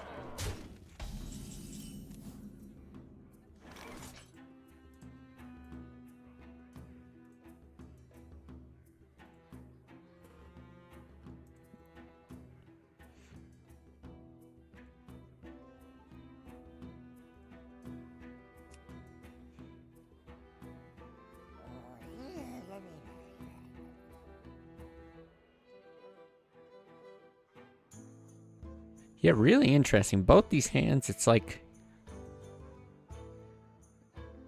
just not really even close to killing their opponent. HDA, this is all just kind of stalling to get to Jiraxis. Theo, it's like the goal is to deal a bunch of damage, but just doesn't really have it. You can chip away with the Rune Dagger. Get a little bit off of the Thalnos. He's got to draw for quite a bit more. Thalnos should be really nice with the Lightning Storm. I'd be surprised. Okay. I guess this is kind of the thing. We know that he's got these in hand. That's me cheating a little bit here. Because, yeah, we know that 4 damage off of a Lightning Storm would just be so nice with what we're about to see. But instead, yeah, thinking about, well, what does Theo need? He does need more cards to deal more damage.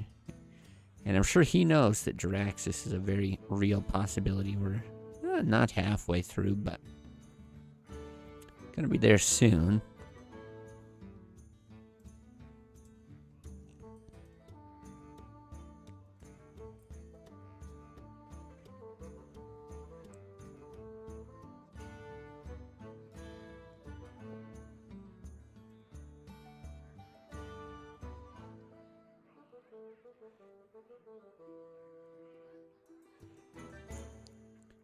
Yeah, a lot of thought going into this.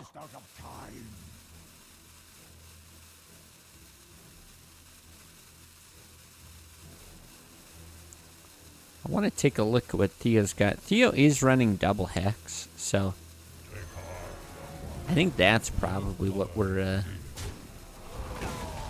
what we're seeing the hesitation with here. Zap G, yeah, do I have a casting allergy? I don't know. Certainly feels like that. An allergy to like doing work.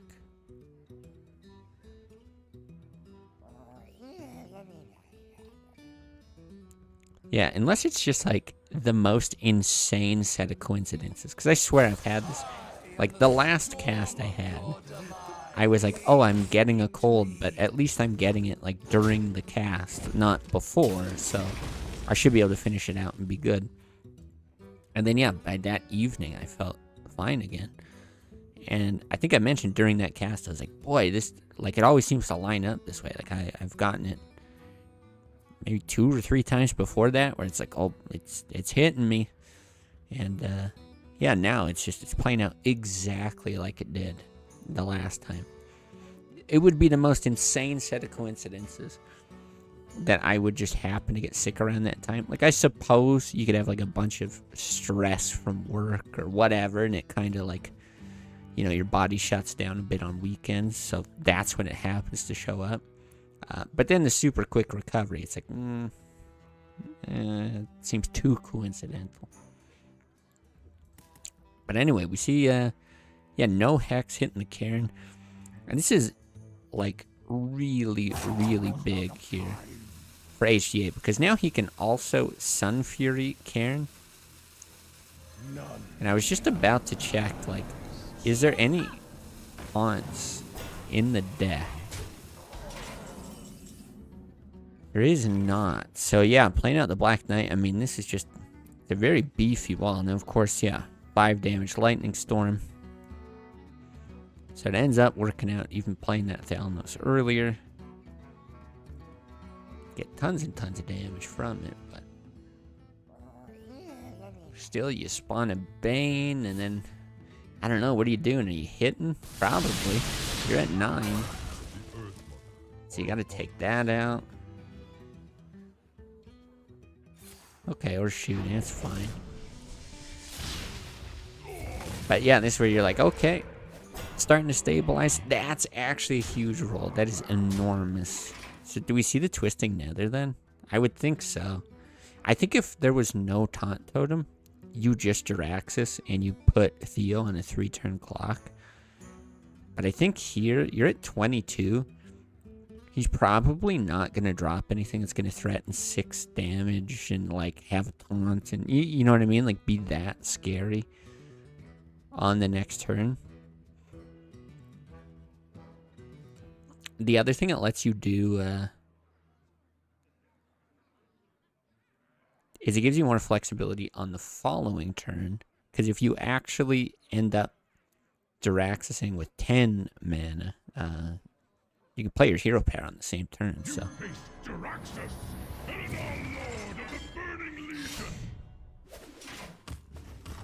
Zap G talking about, yeah, maybe delay the, or lower the delay in the future.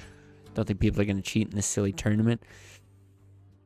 I would rather just play it safe. I mean, I don't really want to have, like, a huge back and forth with the audience. I do want most of the focus to be, like, on the games. I'm okay with a 5-minute turnaround. The thing is, it only takes, like, one, I don't know, moment of weakness from someone. You could even cheat with a 5-minute delay, right? Sometimes cards are sitting in hand 4 or 5 minutes. You're like, I wonder if that's a piece of removal. And you could fire up the stream and check. And, like, you know, I don't really audit the viewer list. Or even if somebody was in there, you could just assume it's, you know, in the background or whatever, not being watched. So I'd rather lean towards the integrity of the tournament just in case. So here we're looking at 7 damage. You can get a bonus spell damage from that and 2 from that. Should make that 8, so that'd be 15. 19 with the golem. Like, it's getting close.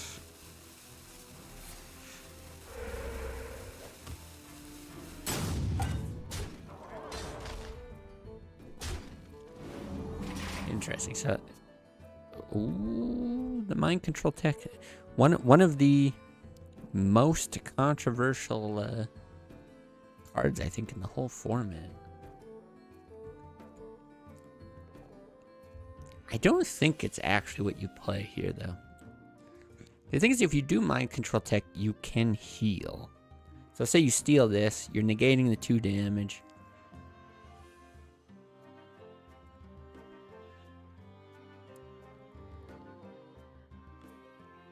I'm thinking from the spell damage. And then you're healing by 3, but you're leaving 5 there. But you can't play your hero power. Whereas if you just twisted Nether... yeah.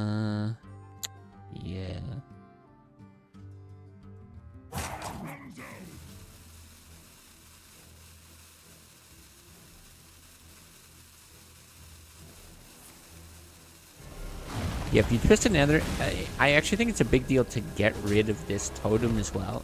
Because you want to lower the chances of getting a taunt totem. So now it's a 2-turn clock. There's a fair bit of damage here, though, because of the extra spell damage. So what is this? 5, 6 is 10, 11, 15? If you push it all.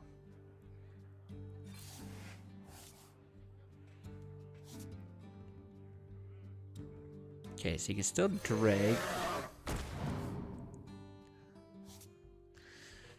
I think you're probably doing Totem Golem, no? Because next turn you've got enough mana to just do whatever, right?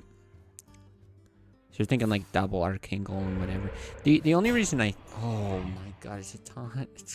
That's crazy. That is crazy, Lucky. Yeah, the only reason I think you'd send the Golem now is if you're worried about like taunts getting set up, which we actually see is a thing that can happen. But the thing is, I don't think it's like enough where you get that damage in this turn that it sets up lethal for next turn. Like, I think you need it all to hit by next turn anyway. So even if your one Arcane Golem is prevented, I think that's enough. We see, yeah, 3 potential taunts. Now, of course, you're taking damage if you play the Homunculus. And I think there's probably a reasonable concern as well about...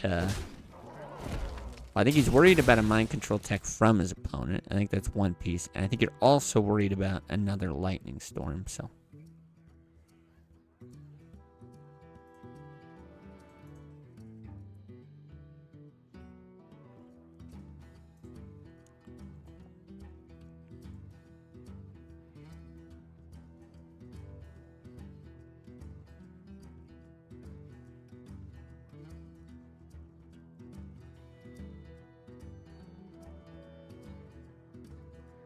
Yeah, a lot of consideration on what to put down. Because he's probably not going to get value off of the MC tech.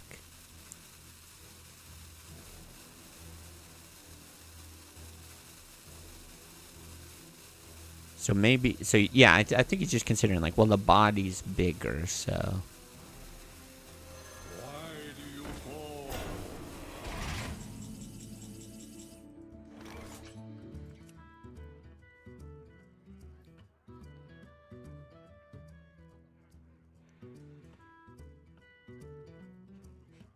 Okay, the Earth Shock is the way through. So how much damage are we actually looking at?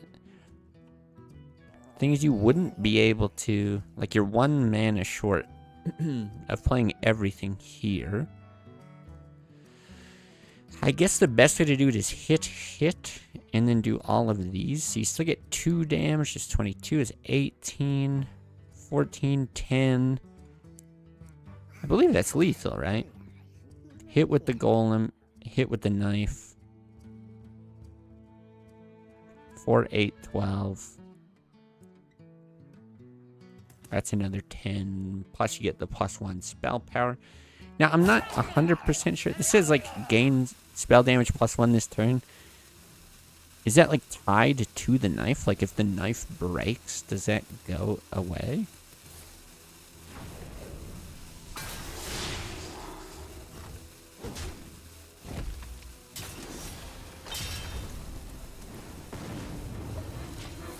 because this doesn't end up killing them, right?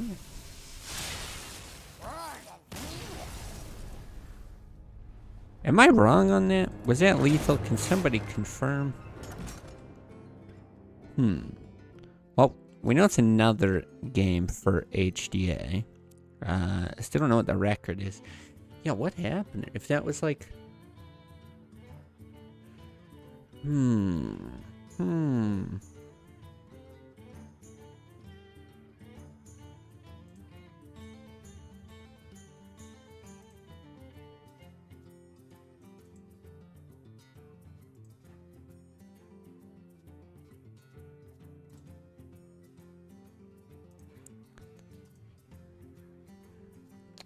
Yeah, very curious, because I don't even think he needed the extra damage from the spell power, did he? See, I always wish it's like nice and easy to jump back on Twitch and just take a look at the VOD. It's such a pain to like, especially with the delay, right? See what happened, but sure, chat in 5 minutes will verify my math there. Very, very, very good chance that I'm missing something there. But yeah, I don't know how that works. If I would assume if the knife breaks, you still have the +1 spell damage. Like it's, I don't know, attached to your hero or something like that. But yeah, you do that. You run the Leper Gnome in. It was 4, 8, 12 from the Golem, the 2 Golems, and the Drake. And then you had Lava Burst and Lightning Bolt, which is another 10. And that's 22. And I think he only had 22. And if you get the extra 2 spell damage, or the extra 2 damage from the knife spell damage, it's 24. It's just like 2 points overkill. Okay, so this is, we saw this card earlier in Dex. Your opponent draws 2 cards. Okay. Interesting, but it's in BGH range. I understand it in the mill deck, for sure. Yeah, not sure. Not sure about some of those other decks. I'm wondering if this is maybe mill, though. Let's go take a peek. I guess we haven't seen HDA's Paladin, right? I think either didn't get played or it was banned before. I'm seeing... It's more of a mid-range Paladin. Okay. Yeah, a little more mid-range. Caps out at Tyrion, but it's got like a couple Defenders of Argus, that sort of thing. If we go look at Theo's deck... Yeah, we got Naturalizes, Cold Lights. Naturalize, Cold Light, and the Shellfish. This one doesn't have the Brewmaster, so a bit of mill here. Makes its way to Ragnaros, Ancient Allure. Yeah, I don't think it's one of those things that's necessarily intended to, like, fatigue every opponent or something like that. But, certainly could be good against, you know, a pretty control-heavy meta. You can burn a lot of cards. Kind of make things awkward. I mean, we saw how it did against Freeze Mage, so...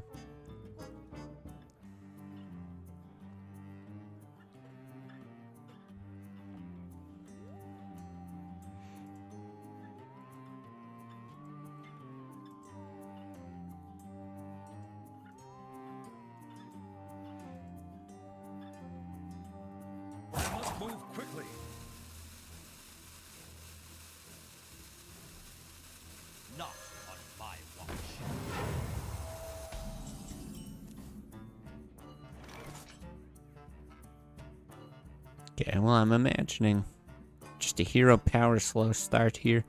Probably the question is, do you want to take 9 damage from this Argent Protector? It sometimes looks really, really ugly. What to do? But in a matchup like this, maybe?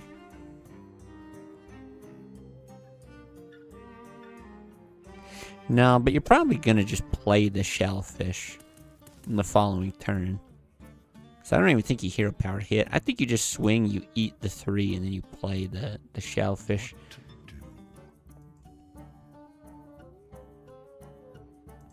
I guess my only question about this now, I want to go back to HDA's deck. Is he running BGH? Because that certainly would change things up a bit. He is not. Yeah, I can't really see the logic in an early naturalize like this. Yeah, I think this is the play. Oh, well, he's doing that as well. See, the thing that I don't like about this, like, I guess there's two things.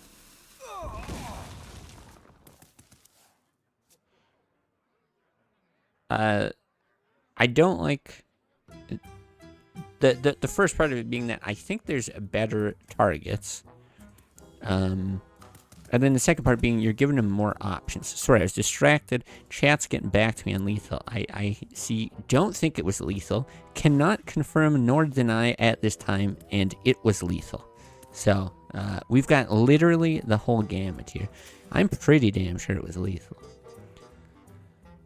Gnome plus weapon hitting the taunt. Yeah, exactly. That's what I'm saying, Mordhorst. And then 10 mana, double golem, Drake swing, plus lava burst, and lightning bolt. Just 24 damage. Minimum 22, just because I don't know how that rune dagger works. It's either 22 or 24 damage.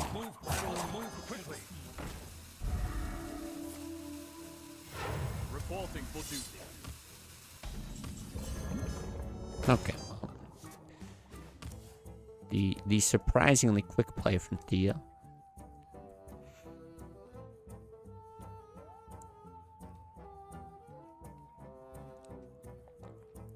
Now, I guess what Theo's thinking here, though, is I think this is his reasoning for the naturalize. He's going, okay, if I naturalize now, I'm putting more cards into the hand of HDA so that when I play out these shellfish,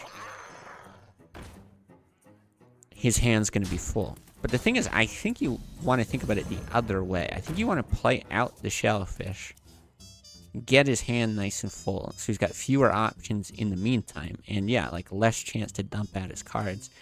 And then when the time comes, you hit him with the naturalize. You probably hit something bigger, and even if you don't, then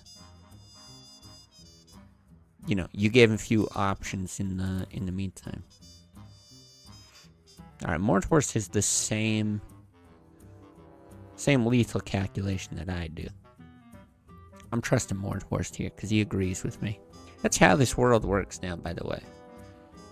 Forget any kinds of truths or facts. Opinion just seems to reign supreme.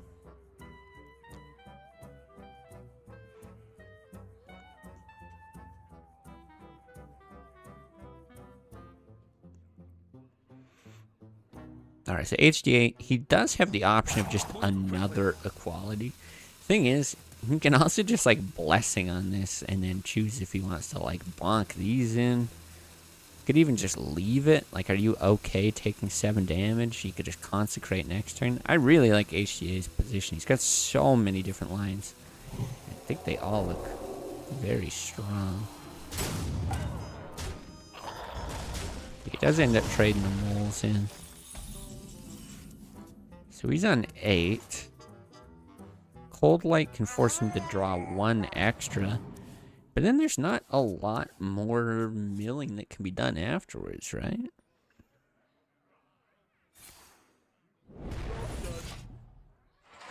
Feral Rage. Oh, this is a different card. I thought this was Bite. I thought they had just changed the artwork for Bite. So give 4 attack or 8 armor. Interesting. And then we burned a Drake, which I really don't think HDA is all that sad about. Take heart. The Earth Mother is near.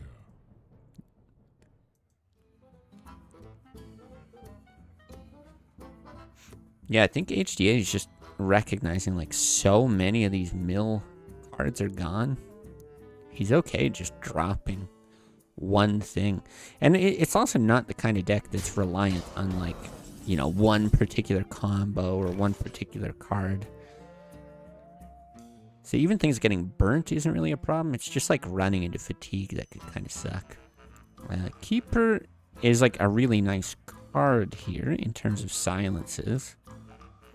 But it's not at all mana efficient. I guess that's why Theo's just considering the Ancient of Lore. You could still do this at a later time. Do it with another card in hand. It's probably the right call.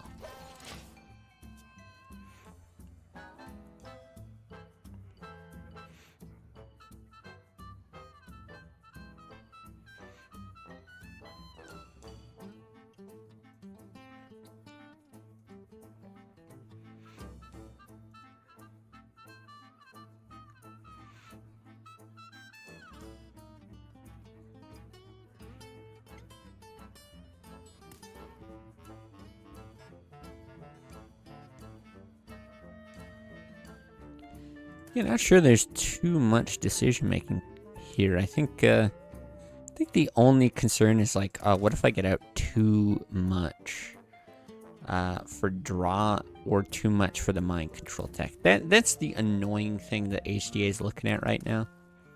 He's going like, okay, like I want to empty my hand, but it's hard to empty my hand because something's just gonna get stolen. So he's probably just gonna like, I would think, play a Harvest Golem, consecrate, run this in, and then send 5 damage face.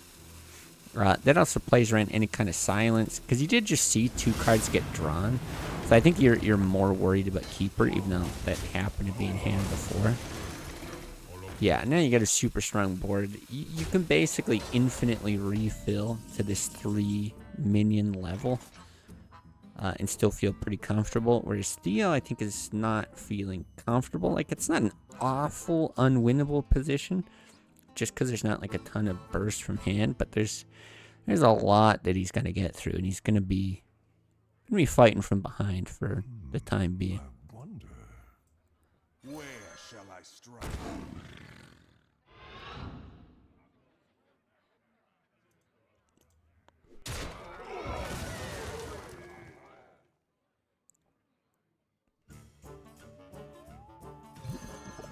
Okay, dropping the ooze, just wants something. So yeah, we did see true silver not allowed in the tournament, so kind of makes sense. Really, you'd be worried about Ashbringer off of Tyrion, and that's it.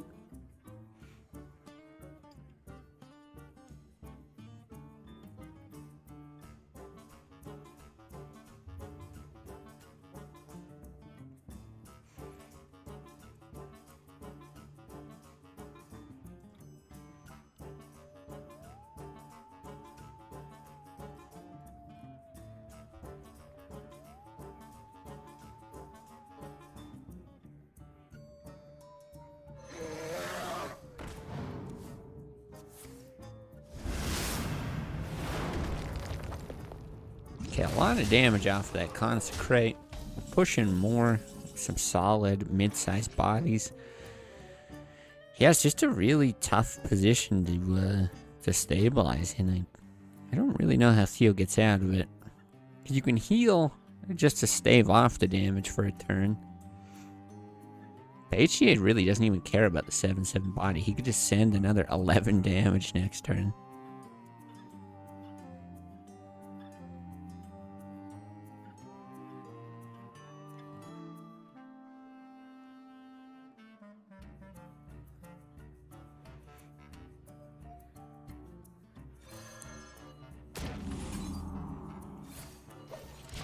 Yeah, so basically healing 8.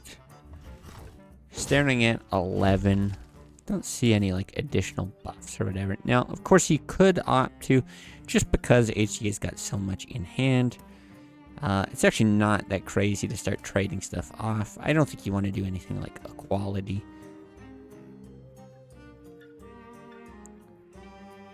But yeah, you could, like, I don't know.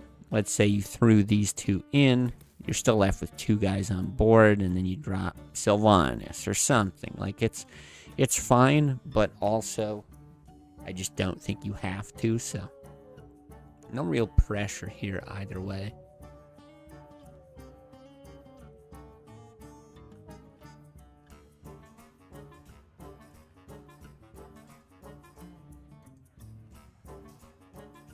Yeah, as far as I can tell, this is basically like as much burst as you're scared of. Like 8 plus the 7, 15. You know, you got so much health. beyond that. Put your faith in the light. Okay. Looks like we are going to see some minions get traded here. This is where you're likely to see the silence from the keeper.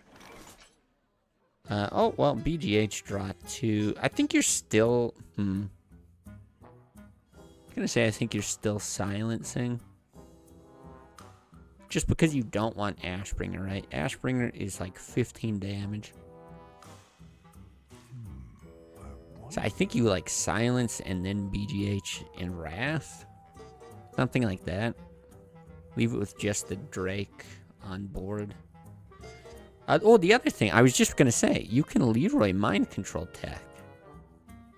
No. That's crazy. Wait, that's so annoying. I was kind of unsure why Leroy was in the deck to begin with. Wow, that's annoying. That's so annoying. I think HDA hates mind control tech probably the most of anyone who plays this format. So this is probably the most tilting play that could come. And there is also another mind control tech sitting here waiting. Now that being said, I think HDA, oh man, especially with the Black Knight there, I was going to say still has the tools to deal with this. Problem is he has to give the Ashbringer, right? Yeah, there's no silence or anything like that. So it's like, okay, fine. You can Black Knight and like trade off a couple of these or whatever. And then you're on a bit of a clock. But I still don't think it's like a major concern. It's annoying. Kind of a cool combo, the Leroy mind control tech. But yeah, I still really like HDA's position. I think you want to trade off these two. There's probably some consideration to trading off all three just because they're very weak and you know that there's another MC tech. Must move quickly.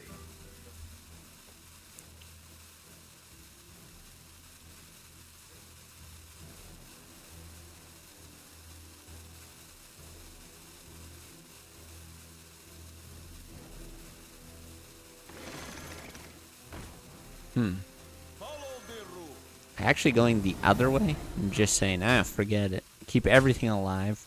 Apply a bunch of pressure. It's actually not bad, right? You end up stealing with the MC tech. There's not any amazing targets. The Black Knight's okay.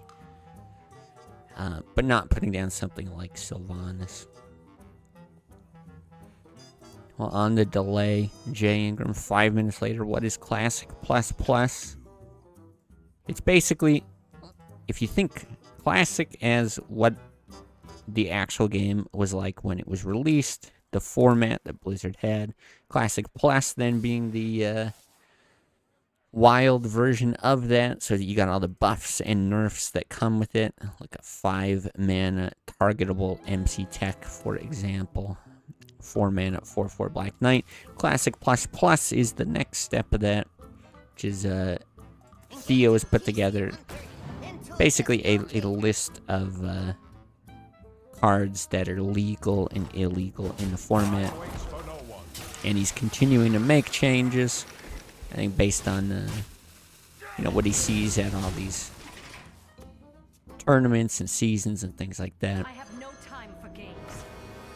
To further refine, what is allowed and what is not allowed. So even here, like, big clear from Theo. He does take a bit of damage, but he's, kind of stabilizing. Things are certainly looking better than they were a moment ago, but HDA was in such a good position that even with that huge setback, now things are, I want to say, more even, but still HDA has the initiative. Blessing of Kings, 5 damage here. You get a draw there.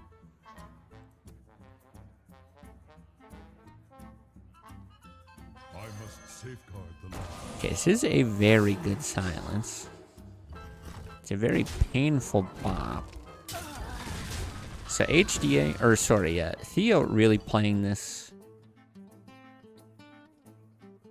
You know, he wants to bleed out HDA. He wants to force him to draw every card he has, like use all of his resources. So it's not, you know, fatigue mill in the sense of like, yeah, I'm going to force you into that fatigue as fast as possible and make you take 1,000,000 damage. He just wants to effectively deal with everything in HDA's deck. And he can make hits like that because he can gain 8 armor here off of the Feral Rage as well, right? HDA conceding there before that all comes to fruition. So still not sure where we're at in terms of the actual score here, but it might be something like 2-2. You know, we came in halfway through. We've seen a couple games. Here we got Shaman versus Paladin. We've seen both these decks. I am about 99% sure we saw Missed Lethal from Theo in that last Shaman game. So,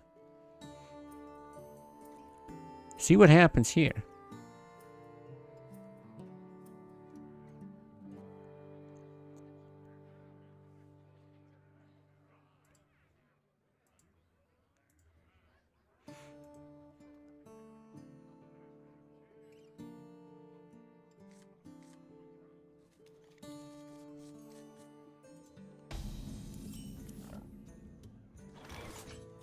Okay, double Lightning Storm, Frost Shock, and Hex. This is maybe the worst opening that I could imagine for Theo. These are cards that are going to be effective, right? It's kind of a mid-range Paladin from HDA, and we see how that looks initially here. HDA thinking, you know, do I get that Knife Juggler down, coin it out, hope it survives a turn, there's no Lightning Bolt, something like that. It's looking like it's going to be alright. Yeah, so far no answer. You know, you can Frost Shock, do a bit of damage, but I don't think that's going to be worth it.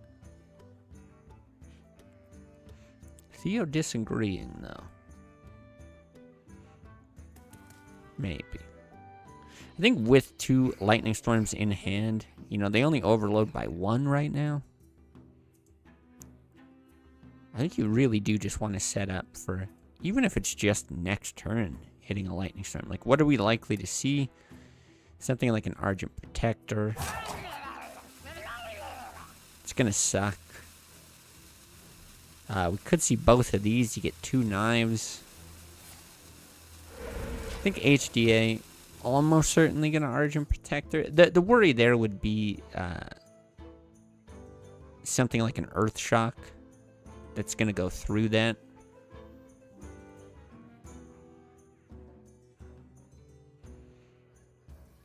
But yeah, again, here's the consideration. If you get the bubble down, bad knife. You get the bubble down, now the totem can trade. So that ends up being like the luckiest totem ever. Usually this totem sucks pretty bad. There's no way you're hexing. To me, this seems like a very obvious Lightning Storm play. You've taken 4 damage. You take out 2 3/2s. Yeah, and then, honestly, I think the way that this should play out, you make this hit, you Lightning Storm, HDA plays out the Acolyte of Pain, and I think you hex it. Acolyte of Pain is just so good at drawing. And this deck isn't... It's not like a real late game deck, but it's also not so early game where you're doing like Divine Favor or anything like that. Yeah, I mean, that hex is huge. Of course, we see like just how painful, depending on the top deck from HDA, we see how painful hex would be. But I really think, as Theo sits here and considers it, I think it's a play that he can discover.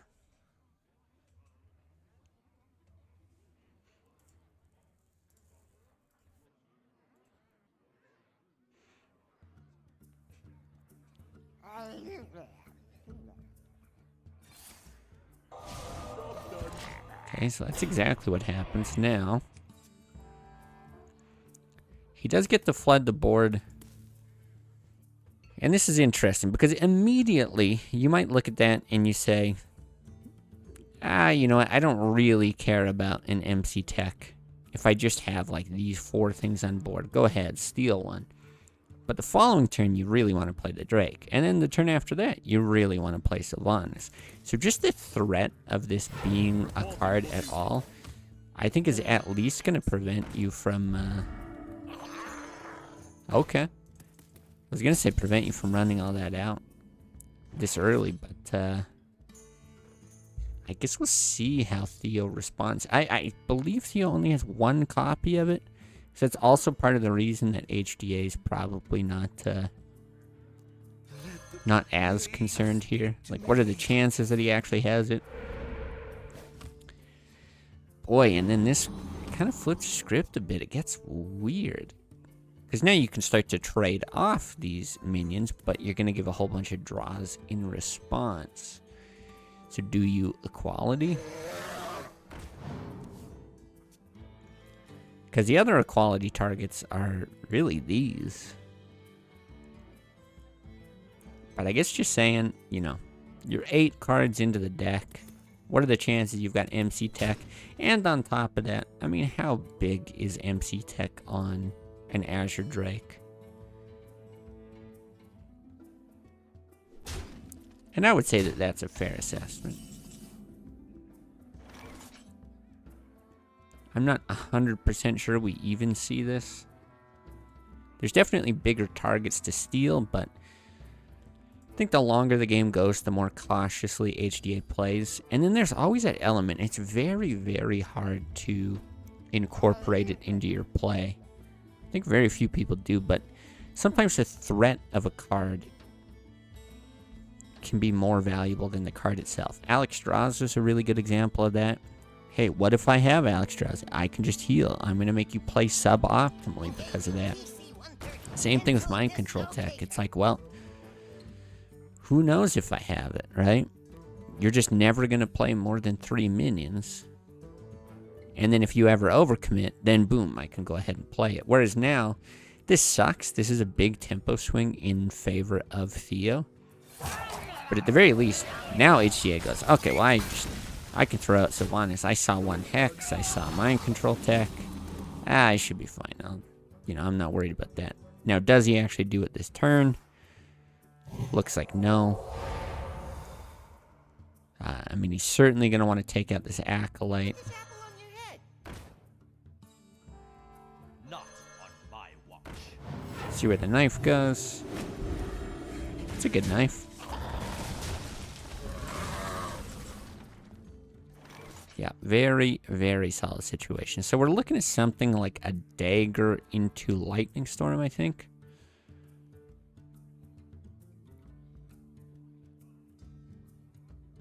Yeah, you can take a little bit of damage here. That's alright. You've got so many tools here to like refill and start applying pressure. Whereas HEA doesn't, right? HEA's got 2 big cards in hand. That's about it.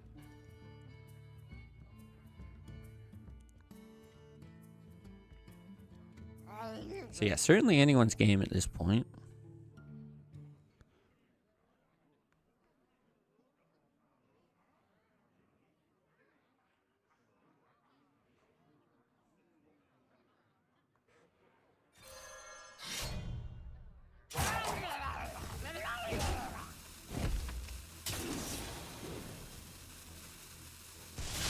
Yeah, only a little bit of overload.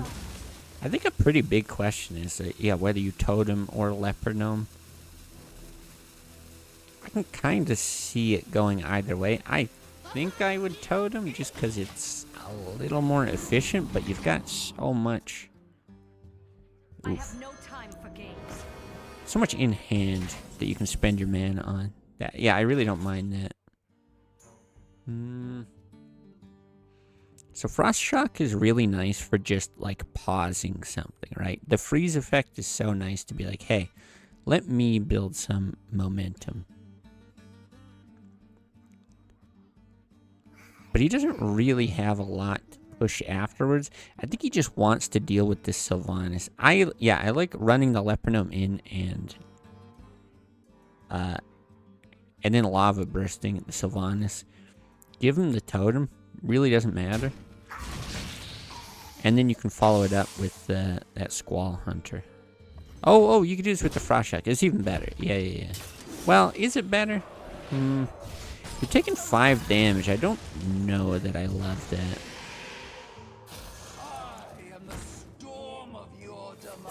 I think it's reasonable, though. I think it's very reasonable. Boy, these draws. These are painful. Now you can Blessing of Kings the totem. Okay, so you can get a 4/5 totem. And actually, you can get an 8/9 totem. Which, at this point, kind of sounds great. Yeah, I was going to say, a very reasonable question to me as to whether you make the trade or not. Because you heal yourself. I guess this is where we Lava Burst. I don't think you want to, like, swing with the weapon and then Arcane Golem. 8 damage is really extreme. I don't really think you're saving yourself much. So you get like spell damage on the Lava Burst. That's the advantage of saving it.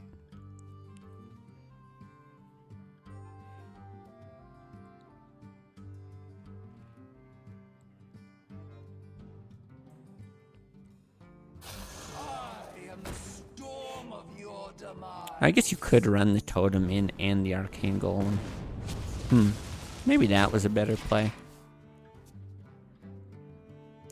It's a little painful. Do you equality now? I think so.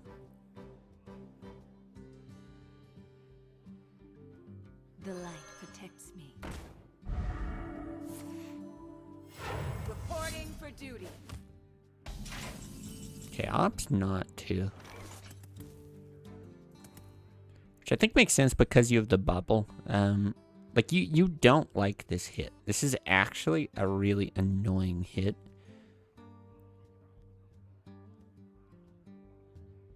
And so, yeah, it could force, like, a pretty suboptimal play, but the way to win might just be a quality Consecrate.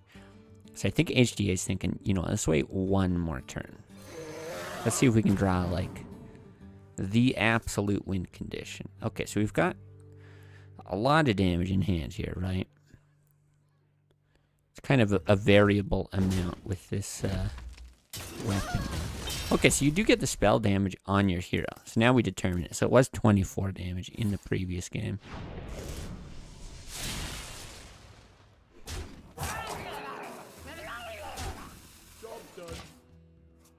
Oof. I mean, that's just going to be it. You equality, you hit 4, 8, 12. Oh, I guess 1 off for now. 4, 8, 12, 13. Yeah, 1 off for now. Okay. Calling it a little early. But there's a lot of damage to draw here. That isn't it, though. That isn't it. I do think it's probably correct to send it all. But let's think through some stuff. So Tyrion is like a taunt that could prevent these from going through, but if you hold on to Earthshock, you're good. However, I think you probably want to Earthshock this. Is that right? Well, I think you want a totem. Before anything, I think you want a totem. Because if you get a taunt totem, it could really change your play.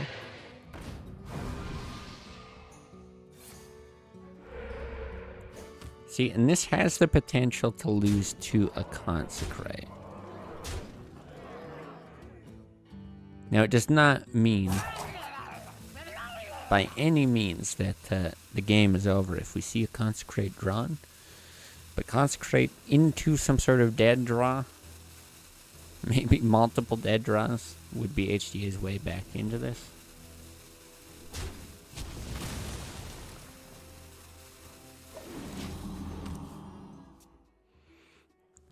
Can still draw a Consecrate.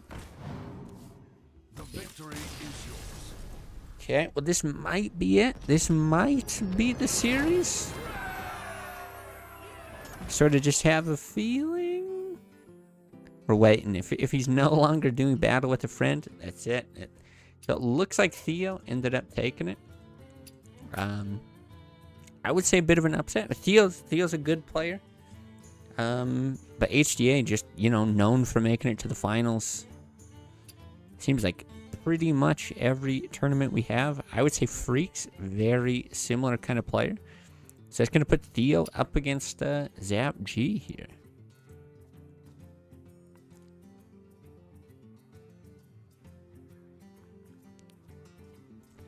Now with that, I'm going to take a moment, get some water. Once again, blow my nose. Just crazy. Crazy. Nobody's told me why I'm dying, but I'm going to go quietly die off mic for a little bit. And yeah, as like bands and everything gets set up, we'll be ready to hop into the finals soon.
All right, we are in the preparation stages. Will only be 25 minutes till we get into the match. Kidding, of course.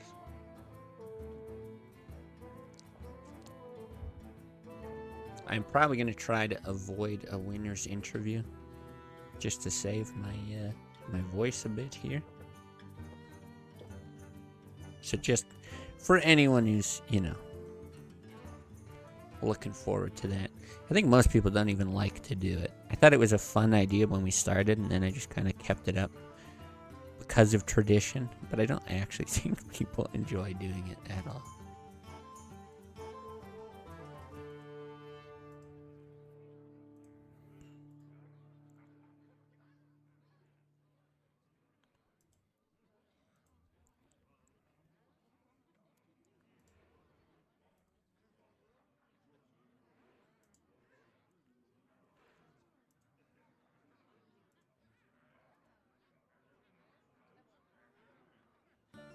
Yeah, don't see anything yet regarding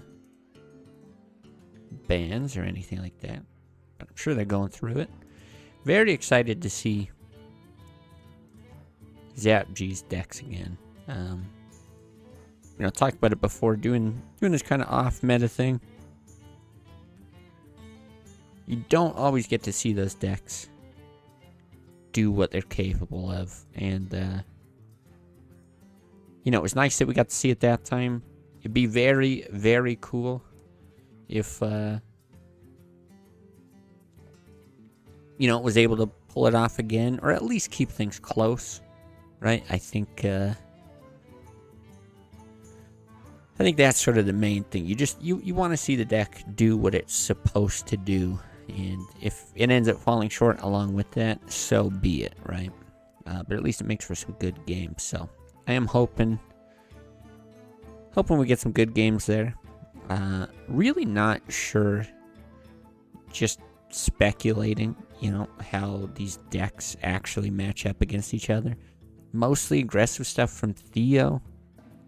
More aggressive, I think, from Zap G. But both of them bringing some kind of, like mill, druid. Different variations of it, but some flavor of it. So we'll have to see what gets banned, what makes it through. Egrasham just outvalues you. Unlucky. It is unlucky. Extremely unlucky, but it was a good, from what we caught of the set anyway. It was a very good set. Yeah, I thought it could have went either way, really.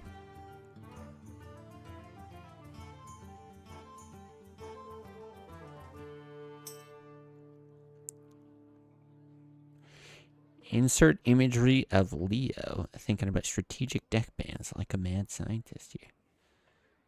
Alright. I guess,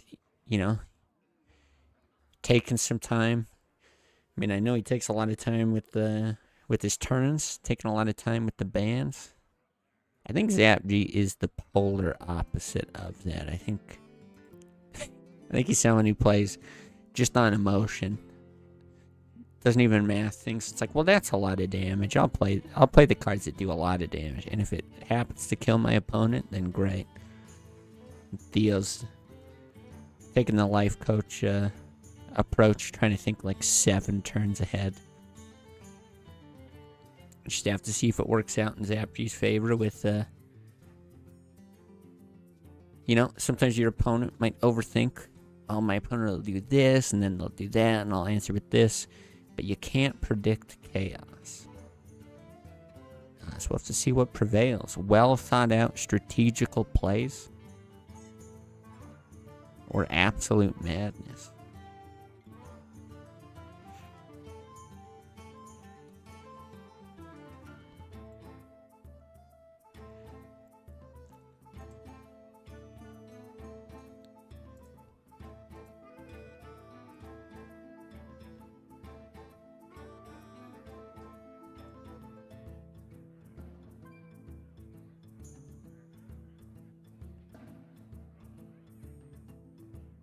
Yeah, does seem to be a lot of thinking here anyway. A lot of consideration. We might get to see some different decks from each player as well, just depending on the bans.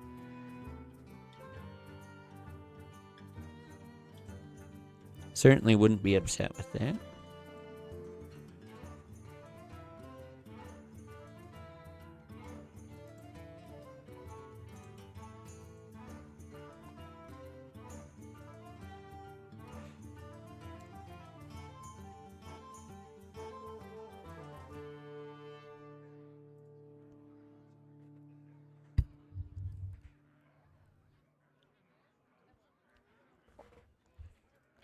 While we're waiting, I'll go dig into their decks a bit. What didn't we get to see from Zap G? The Warrior, I believe? Oh, which is a more control-oriented Warrior. Definitely see that being banned. Just considering Yeah, Theo's got, I think, more aggressive decks on average. And, oh, this priest. Yeah, I don't think we got to see the priest. Not because it was... Did we get to see the priest? Boy, I don't even remember now. This doesn't look familiar, anyway.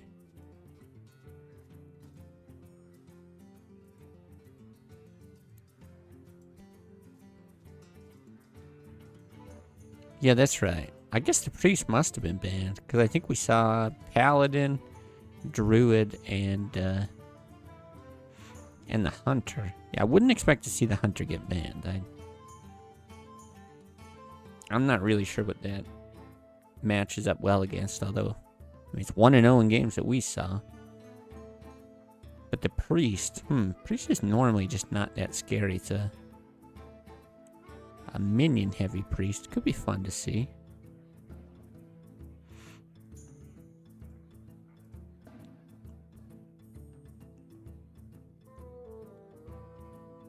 What about Theo here?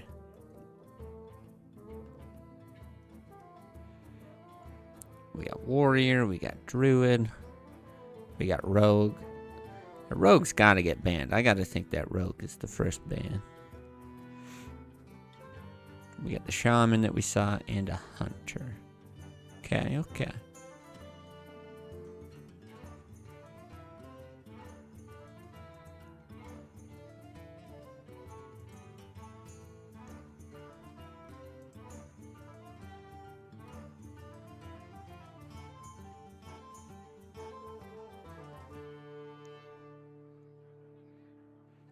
Boy, if I could be a fly on the wall of these ban decisions. I have no idea what kinds of considerations are going on here. I feel like maybe I'm just really bad strategically. I feel like I would make my selections pretty darn quick.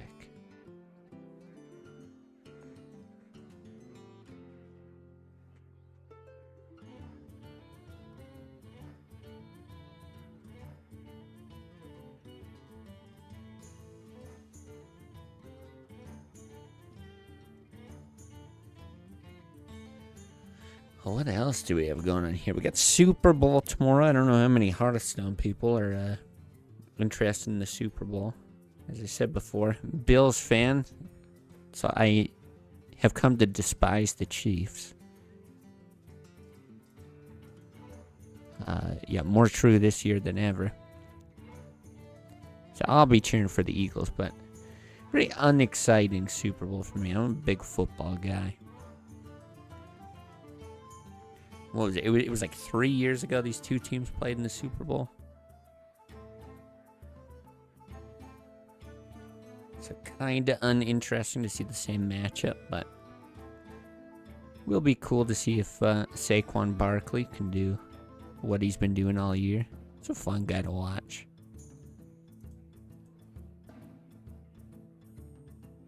But yeah, normally I like to get like nachos and chili, or like order wings, or do all of that. Get just real fat. But instead, just because I'm not so into it, I'll be getting some pizza, but not overdoing it. Like a lot of times I'll get like beer and chili and all that kind of stuff. And I'll even take the next day off from work. I'm like, oh yeah, I'll stay up late, have a nice like Super Bowl party. Nothing like that this year. Just be cheap, boring pizza, and then in bed early and work the next day. Not cool. Maybe I'm just getting old. Maybe that's what that is.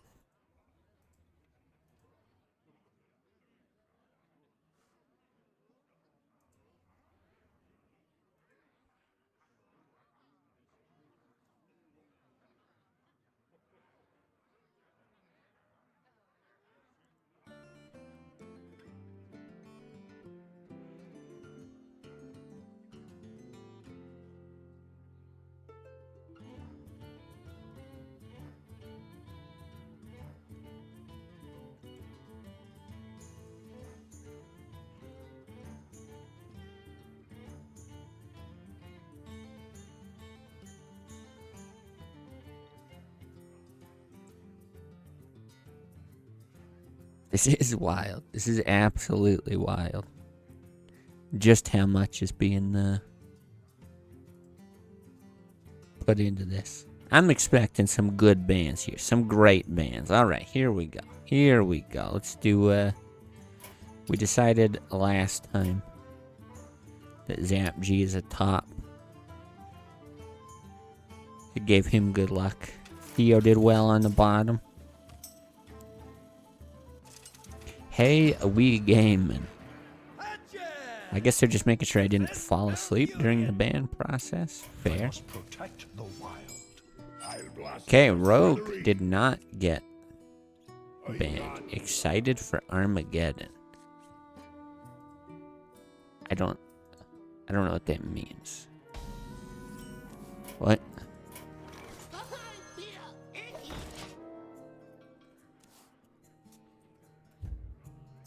Armageddon? Is he trash talking? Is that a new card in the set? Is it a movie from the 90s? What's going on?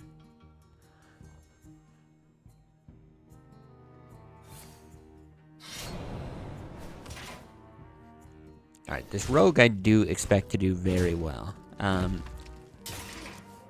Forget matchups or anything like that. It's just a good deck. We've seen it in the format. It is very good. Seen the coin used. Yeah, just here to clear.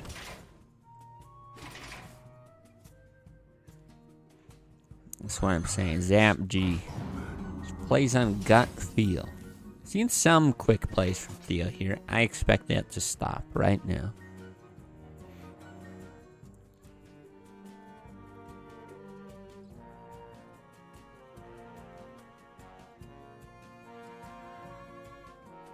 None shall rise.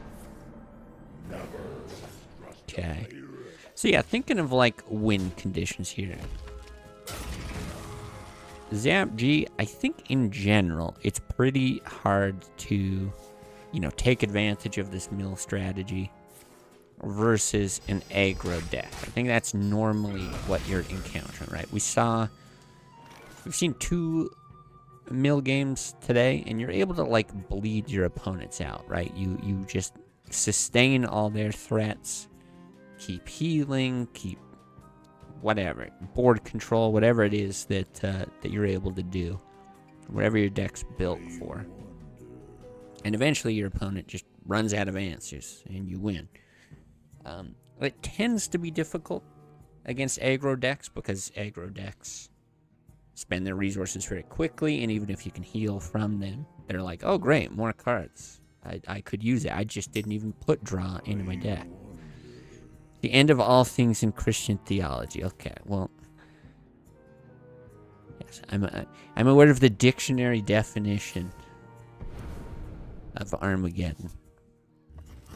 But why are we talking about it? Is this about the asteroid that's supposed to hit the Earth in 2035 or whatever? 2033? 2? Something like that. Okay, we're seeing the naturalizer. So we're seeing some burn. So Zap G just kind of going for it. Yeah, what I was going to say, so we see 3 cards get burnt here. The Cold Blood, the Arcane Golem, SI7.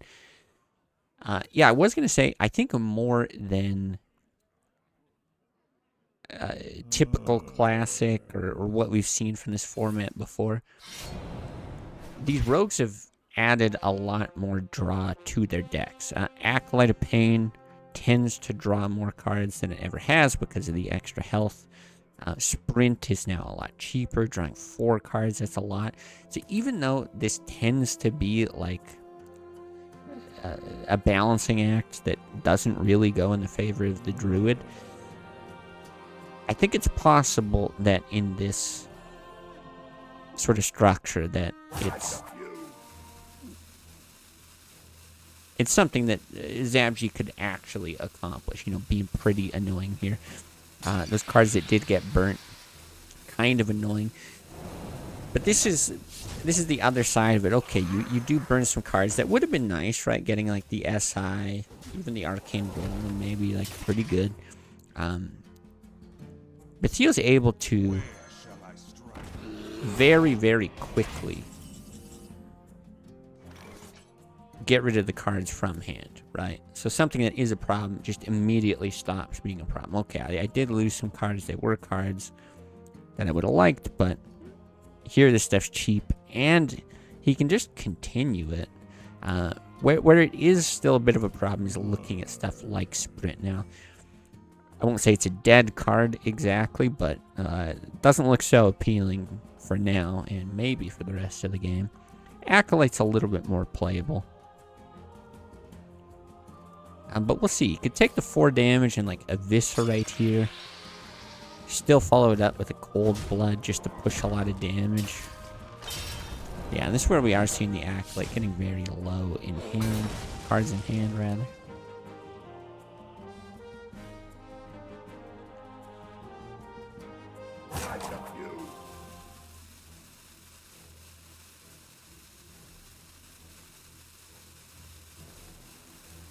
I mean, I can see a bit of consideration for the Acolyte here. I'm surprised another Dire Mole and not the Cold Blood. This would be annoying to deal with. You're probably going to Wrath it. Yeah, very, very quick plays. Now, is he killing this? He is.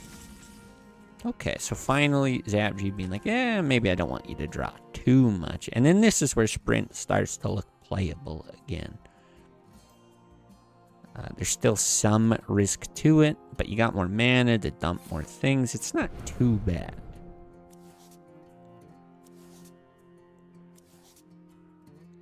But now you're down to 6 cards in hand. You know, you got the fans, you got the Acolyte. A lot of this stuff, again, just not too appealing to play. Cold Blood could put in just a ton of work here, though. You get a really, really nice exchange.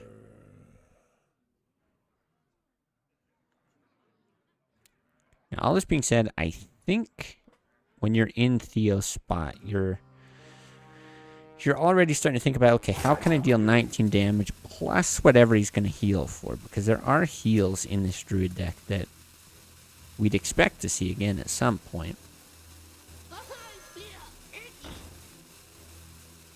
The light protects me.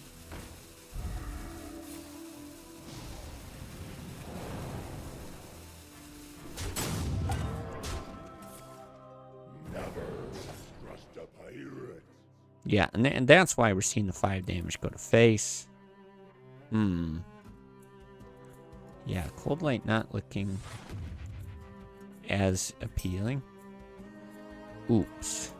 The chaos of Zap G. Taking an extra 2 damage. Not the greatest. I don't think you like to take 2 damage against an aggro deck.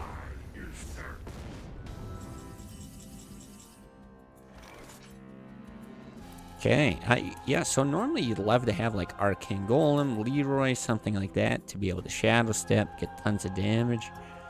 Just taking a look again at what Theo's got here. There is double Arcane Golem and Leroy in the deck. We saw the one Arcane Golem get burned, but they're there. You know, you would expect to actually have lethal here on average. So I think one of the thoughts here is, you know, do I just draw off a fan? What are the chances that I win? Thing is, if you pull the Leroy, you don't win right here, but if you pull the Golem, you do.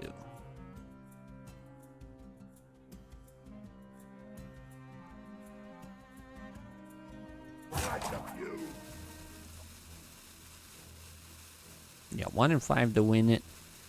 But even just getting closer to that Leroy, wow. You want to set up for a win. Wow. That's exactly why we're seeing what we're seeing. Okay, so Zap G, I mean, you hope that this Moonfire play didn't really have too big of an impact. Are there any wacky, like, cold light shenanigans you can do here, because you're forcing another draw. And I think this is fine. You're assuming your opponent has lethal next turn anyway, which it would have been. You can cold light, pick up the cold light. But you can't play it again, right? Yeah, it's kind of just doing everything that he can.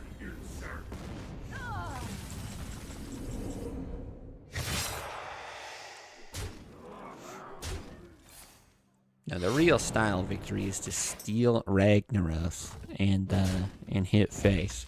Pro tip, don't hit yourself. Yeah, luckily I don't think it would have made a difference. Like, I'm not sure what he would have targeted with the Moonfire anyway. So it's a little bit hard to tell if there would have been any impact. But, yeah. Yeah, not really able to do anything there, so... Unsurprisingly, that rogue deck does get a win. Very, very good deck. But that means it's not playable again. And we've actually seen, yeah, now 1-1 with that druid deck. And it actually did not look bad there. It's a deck here that I would expect to perform well. I must protect the wild. But once again, we end up in a situation where Theo, he's running a lot of these decks, just like very low cost cards. So, you know, how effective is this whole mill strategy? Guess we'll have to see.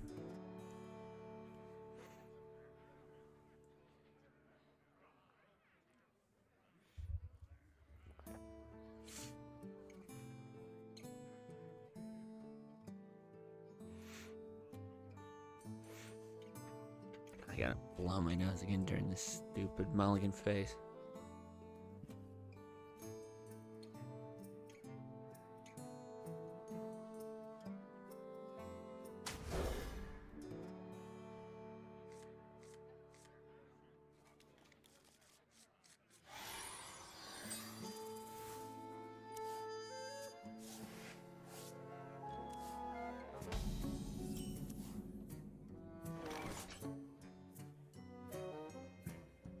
Alright.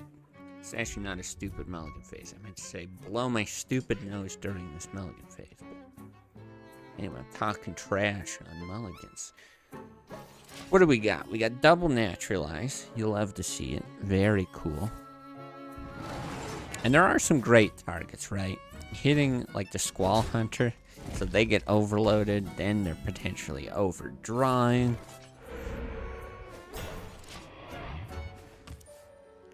Yeah, pretty neat stuff. And then Zap G's got more time here to just let things kind of naturally develop.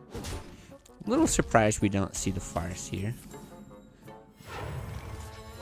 Yeah, this has got to be, right? 7 cards in hand. Okay, so 6 cards in hand. It's just so juicy, though.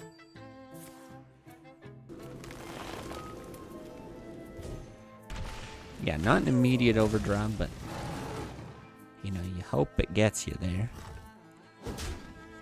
We'll see. Theo was pretty eager to get that one Squall Hunter out. Maybe he's eager to get the next one out on the following turn. You know, too overloaded to do it now. Actually, a little surprised to see the swing. Yeah, maybe just playing proactively against the ooze. Maybe because there's another copy of the weapon in deck.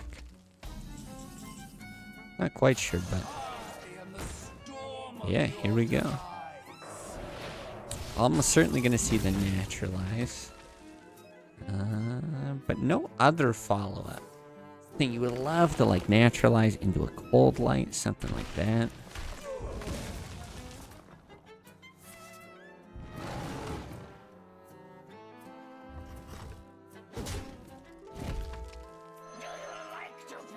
Okay, the Pyromancer I like. It's at least something. And it does make this a little bit annoying here for Theo. Theo's like, alright, I gotta get rid of something. You'd love to save all your spells for damage. You know, you don't want to give extra mana. You wouldn't want draws off of these. I mean, you can't even play the Drake. Yeah, the freeze isn't really enough. Lightning storm's inefficient. Like, everything's just kind of awkward. I do find these mill decks really, really interesting.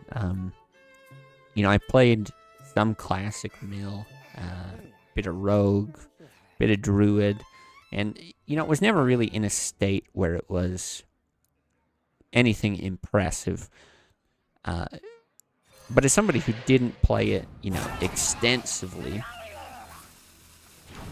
just kind of do it for fun every now and then, it always surprised me just how the game state, like how annoying the game state can get for your opponent. Sometimes you're making these plays like, here, I'll give you 2 cards, I'll give you another 2 cards, and you think like, boy, it actually looks like I'm really helping my opponent, but like, especially with overload, and yeah, when you have draws in your deck, things like that, it really does just get weird. So I do find it very hard to evaluate a lot of these positions at times, but this ends up being like quite nice, right? Negating a lot of the draw, and really Theo's just staying at like look at these low mana costs here, just staying at a card hand under 10. Yeah, clearing stuff out. Given that extra mana, doesn't really seem like it's gonna be an issue. So again, Theo could do something like play the Drake, but he's got to follow it up with... not sure what. Could be a Lightning Storm, to be honest. Like, you could swing face, play a Lightning Storm, and just clear this. I think that might be the move.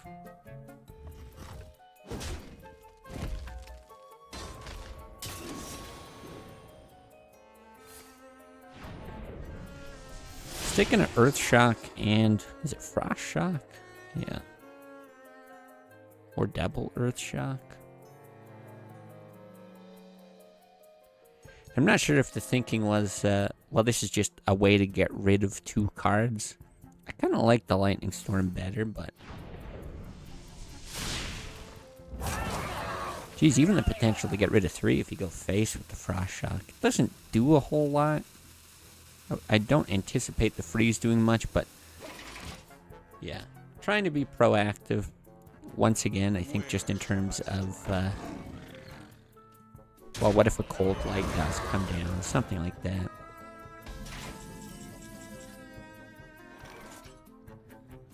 Alright, and again, some pretty nice tools here. I do think the Hex is probably going to be utilized. Hard to say, though. You do know that there's stuff like Ysera in the deck, so... looks pretty appealing, but yeah, the fact that he was a little bit scared of those cards. Now, the only real disadvantage for Theo right now, like, I still think he's in quite a good spot. You see here, he's pushing a bunch of damage, but he's used a lot of these spells to help control the board. You know, he's pushed damage with that Arcane Golem, but it was really just scraping off a bit of armor. If his goal is just to push damage again and again and again, at some point that runs out of steam, and it's starting to get there. You know, I'm not panicking. There's more draw if he wants, but he's got to be kind of cautious. He's certainly going to be given more draw at some point, it looks like. But you know, nothing's going to stick. Yeah, the best you get from this MC Tech is it's just a 3/3. It's a very expensive 3/3.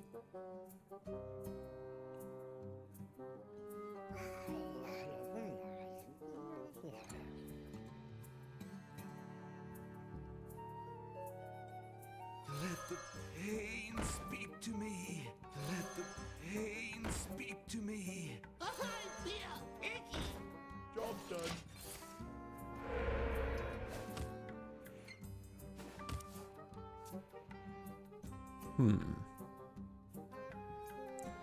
Yeah, this is interesting because Ysera is so good. You want to get that out early. But I know how juicy that combo looks. So you end up with 2 card. Oh. Ugh. I do not think that's what Zap G was hoping to see. Yeah, Double Nightmare is awkward to utilize. Like, it's great if you have something small on the board, sure. Like 12 damage from a Cold Light or something, that's hilarious. But really, I think something like, was it Ysera's Nightmare? Or whatever, the 5 damage to everything, I think that could be very powerful. I think some of the minions could be very nice. Be tough to deal with if you're Theo here. But still, yeah, not a ton of steam. You've got the Leper Gnome, Lightning Bolt, Lava Burst, a little bit of spell damage here. But now these Lightning Storms are just kind of dead.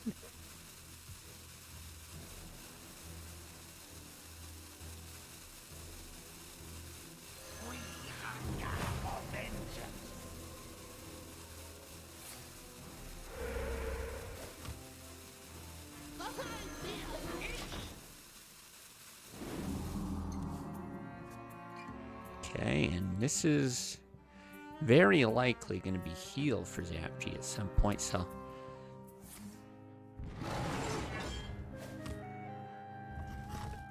Okay, gonna hit there.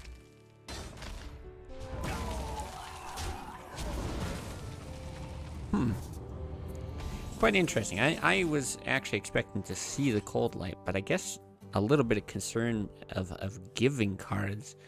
This is wild, though. 3 nightmares?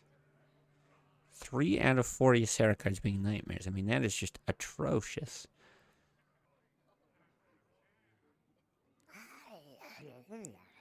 So it's letting this damage build out.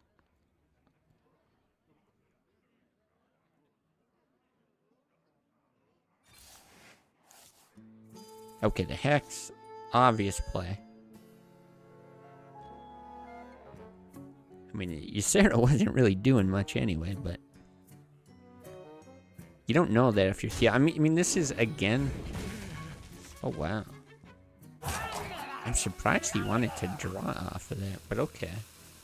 I guess he's, like, calculating how much damage he's got left. Thing is, I think no matter what, it ends up being, like, a 2-turn kill, probably. And it gives an opportunity for Zap G to heal. There's no way you don't Hex. Okay. I am surprised. I am very surprised here.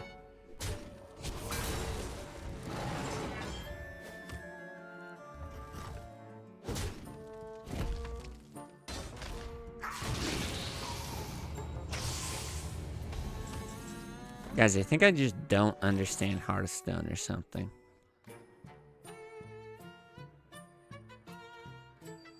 Why no Emerald Drake? Why no Ancient of Lore heal?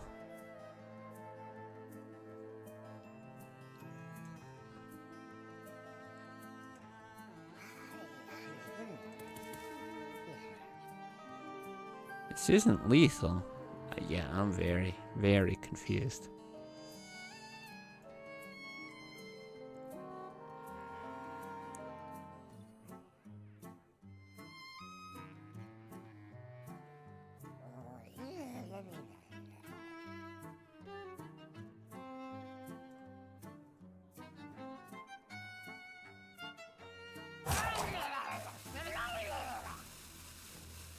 Yeah, and like here, that's the thing. If you didn't Hex last turn, I guess you're not hexing now? Boy, I don't know. Apparently you are? My hand is too full. Okay, you lose that, which kind of sucks. This is funny. Dream is funny. I think he just wants to get rid of the dream, which is why he's doing that.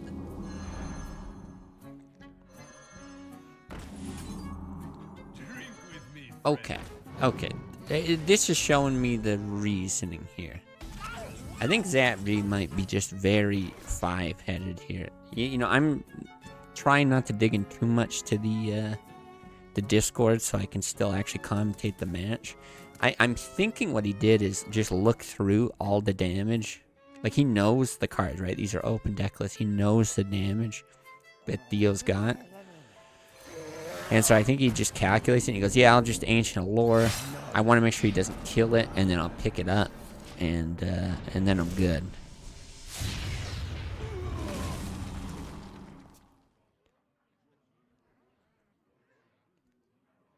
Yeah, it kind of doesn't end up being perfect. Oh, we like this. Oh.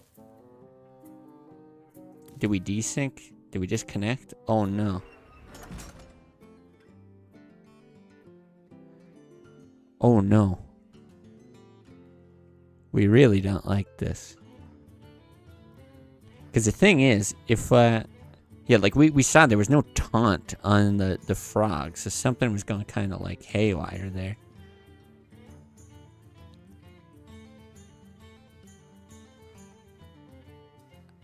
I mean, worst case, we can look at the game state and try to, like, deduce a win.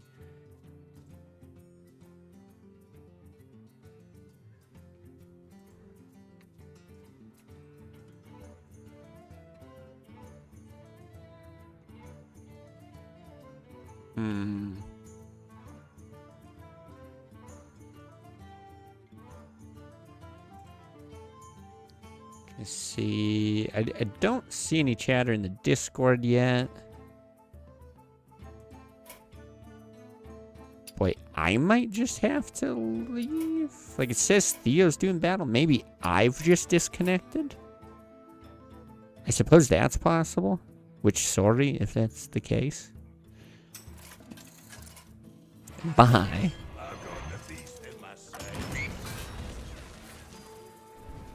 Okay. I guess that's what happened. I guess I was the one who disconnected, and I'm sitting here waiting for things to stabilize.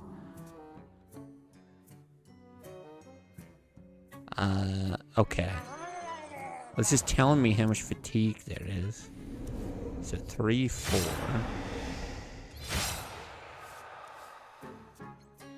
I was gonna say tradable means he can't heal, but all of a sudden he's got a taunt.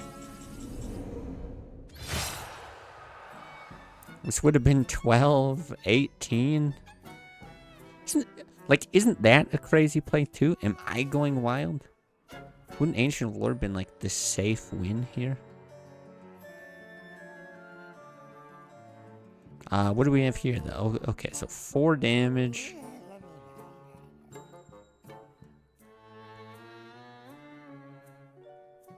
I'm trying to think. Yeah, even if you charge Leroy in.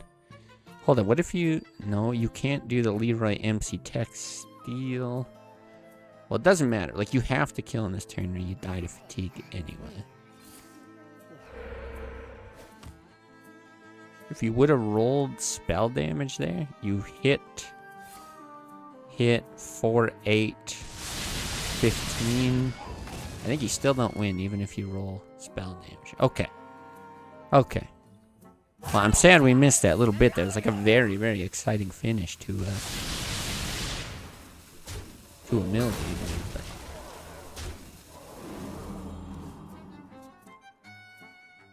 Oh, you gotta play the cold light. You can heal first, but then you have to play the cold light, right? No, alright. Okay. Well. Big win for Zap G there. Like I said, I think that, yeah, I think that Druid deck is quite good. There were a few plays there I really can't tell if they just went over my head or if they were potential mistakes. I was, like, confused by some of that, but at the same time, that's what I said. I mean, Zap G just firing at the hip a lot of the time, and, boy, at least when it's working, I think I just get lost in it.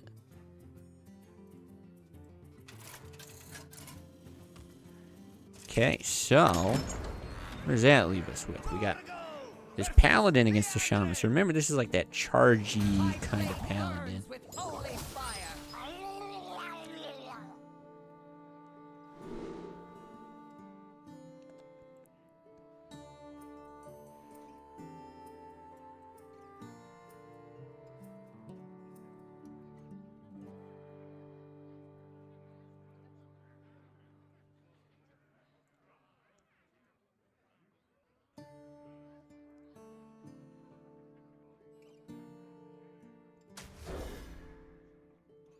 Ooh, oh. Those are not the cards you want to get back if you're Zap G. I mean, the good thing here is your chances of drawing into playable cards are now pretty high. But it does not feel good to start the game in top deck mode. Yeah, I'm really not sure how these two decks are going to match up.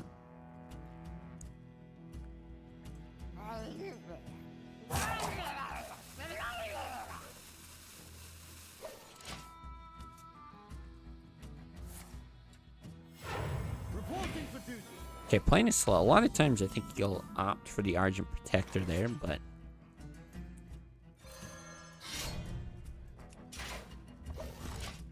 yeah, really wanting that bubble. I think this is okay, though. Like, as aggressive as the Shaman list is, it's not like a turn 5 kill type of aggressive. It's, like, very bursty. But I think you're looking for a kill. I don't know, I'm speculating, but maybe between like turns 8 to 10 if everything goes well. And probably against some decks, it just has to be later than that.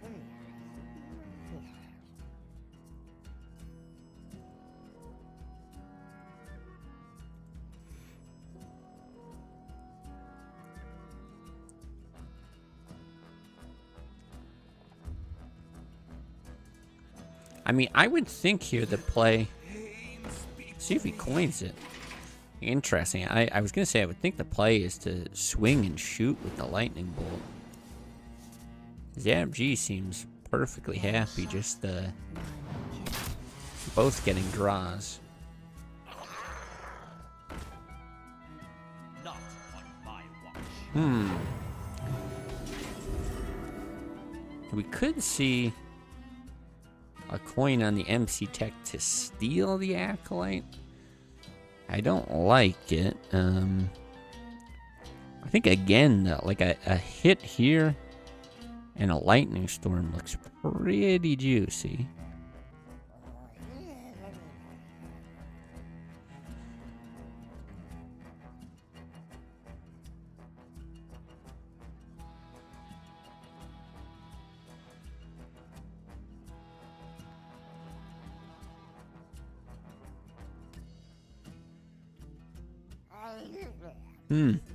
Yeah, pretty tough. I'm not really sure the thought process here. Because in a position like this, if this was more of just, you know, forget the deck for a minute. You do something like coin a Drake, your board against their board. Things look fine, right? Yeah, actually going to end up stealing. Okay, interesting. But yeah, Theo really doesn't have much for damage. Has a decent amount that can get stabilized here. I mean, we see the hand as Zap G. It's so just bizarre. Everything just happens to be so low on curve. And no hexes yet for Theo. Now, it's going to take a little while before these 8-drops come into play, but I would not be surprised if Zap G just, you know, plops that Sylvanas down. He's not a player with a lot of fear.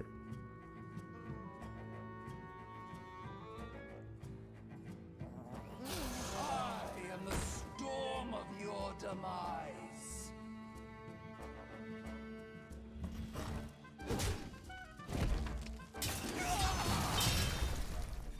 Okay, so able to get a clear here. Certainly makes this Aldor Peacekeeper look a lot more appealing.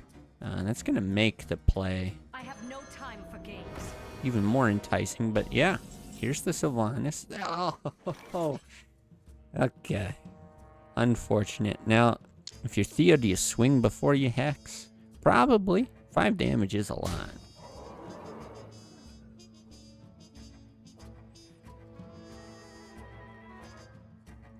I don't know what else he could possibly be considering. Maybe trading the BGH. I don't think that seems smart when you're getting close to Tyrion mana.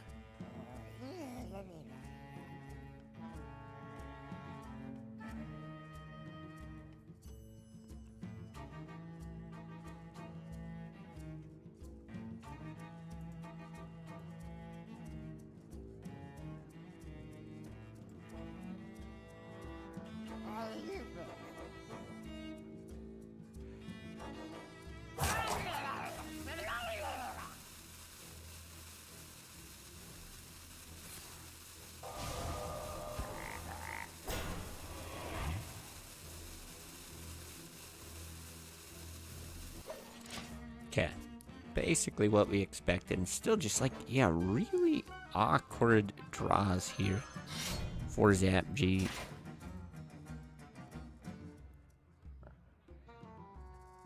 I don't mind the Aldor. I also... Okay, I'm not sure. I'm not sure I love that. It's not bad, though. I mean, it does make this tough to get through without fairly significant investment. You know, it could be an Earth Shock. It's a Black Knight target. With BGH, I think you're fine doing something like that. Because you do have an answer for Tyrion. Not the best. It's not the Hex, but...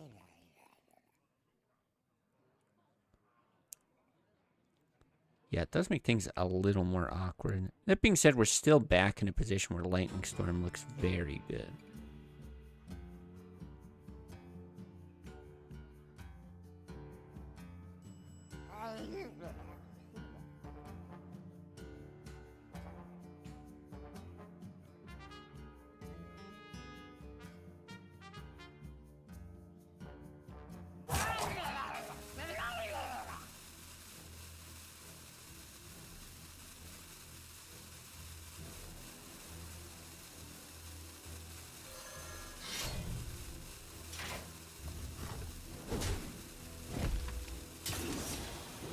Okay, we're seeing a lot of action here. Ton of damage. I didn't really expect this, but I can see the thinking here. I mean, it's so much damage. Okay, good read by Zap G.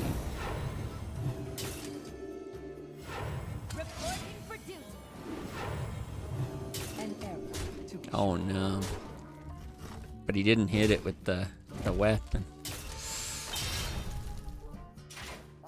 That is an error. And it is gonna cost.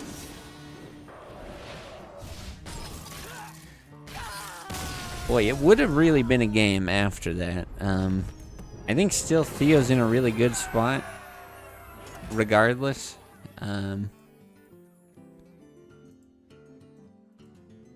Yeah, there's just a lot to draw to do that damage, and I don't think there's a lot of heal there for Zap G, so probably still ends up going the way of Theo there, but yeah, I think just a bit of a miscalculation, which happens. So we get to see Priest. Okay, interesting, very interesting. That must mean. So it's Priest and Paladin. So it must mean that the Hunter was banned, which I'm very surprised by. We didn't get to see Theo play this list. So we're actually getting to see some traps from Hunter, which is cool. Same thing, MC Tech, Leroy Jenkins. We got the Black Knight. 2 copies of Dire Frenzy. I don't know what that is. That's a new card for the format. It's got Flare, which isn't going to really come into play, at least as far as destroying secrets. Do you actually? I don't think you get out the mole, right? You're worried about the bot peel. And Zap G, I don't think we saw the priest either. But I did mention before. Because, yeah, I was going to say you're probably not going for the heal here. Because it's a very minion-heavy list. And I think the goal is basically just to, like, curve out. This is going to be close to that.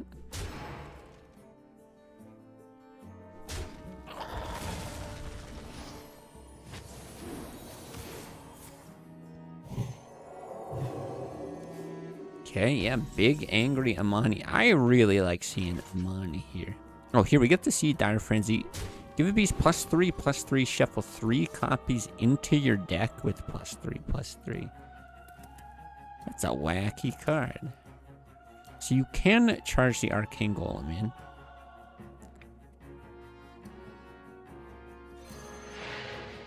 Giving this extra mana is painful, though. I mean, that gets right into Stranglethorn range. Is there even another line? I don't think so. Zap G not even going to think about it.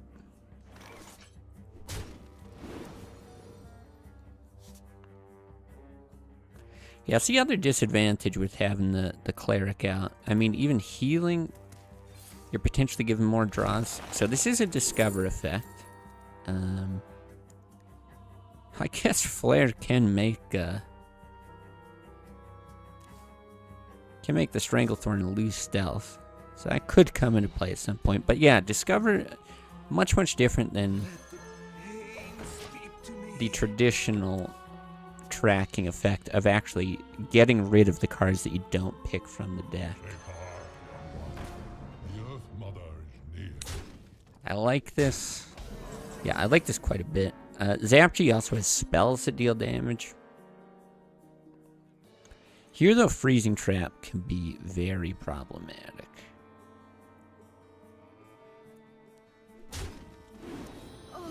Ooh.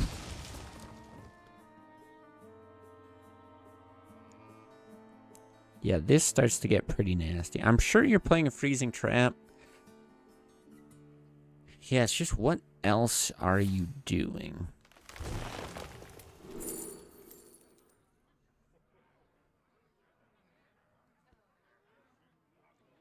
Now, I actually didn't mind the line of like Freezing Trap with an Unleash and having a couple dogs just on board staying alive. You could do a similar thing with Leper Gnome here. Heal Command represents more of a win condition. But this is a bit of a tempo play.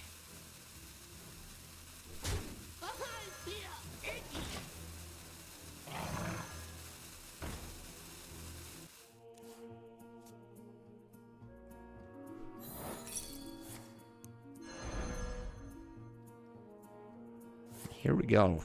About to see some big damage. Big ol' 10-10.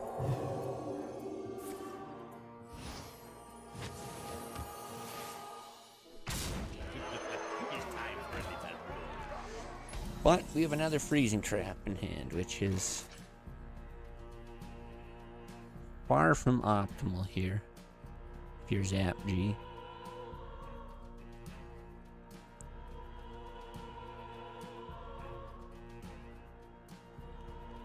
Yeah, so this is, I think, just calculating, well, how many cards do I want to draw? Do I hit? Do I, double hit, throw this in, or still throw that in? I've got the beast in my sight. I'm surprised by that. I know it's an option. I guess it means Karen can't come down again. But, like, this is a target. Okay, I don't know what this is. Get a copy of each card your opponent played last turn. Whoa.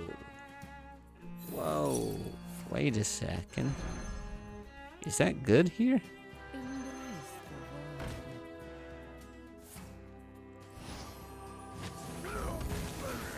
Boy, I don't know. I'm trying to think if that would be a strong play. It's an interesting one for sure. Okay, so now you've got an opportunity to use this Dire Frenzy. It's not horrible, I guess. I'm not sure it's great either.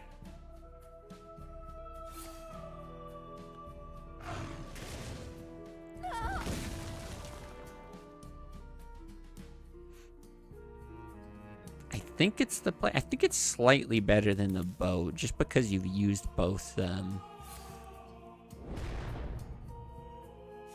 those freezing traps. I think the thing is you actually aren't happy to draw 1 mana 4/5 Timberwolf.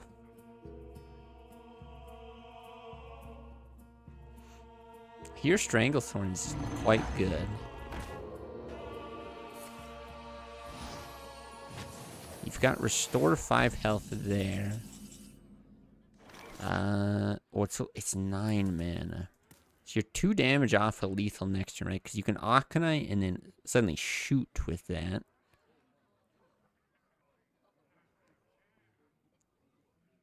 And Theo's getting dangerously close to killing Zap G. I mean, we're looking at 6 damage. Animal Companion's a bit of a wild card. Jeez, always Huffer. Always Huffer. Well, now you're staring at lethal for sure, right?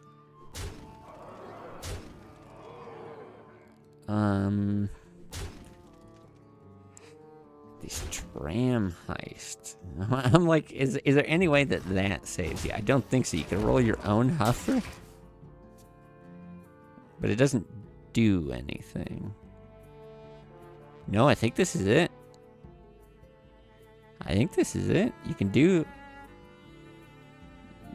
that. Okay, what if you... I mean, if you're Zap G, you start thinking about clears, but it doesn't even matter, right? 3, 5, 7 here.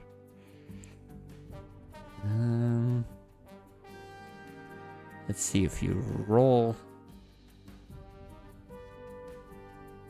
Just a pinch. Yeah, I don't know.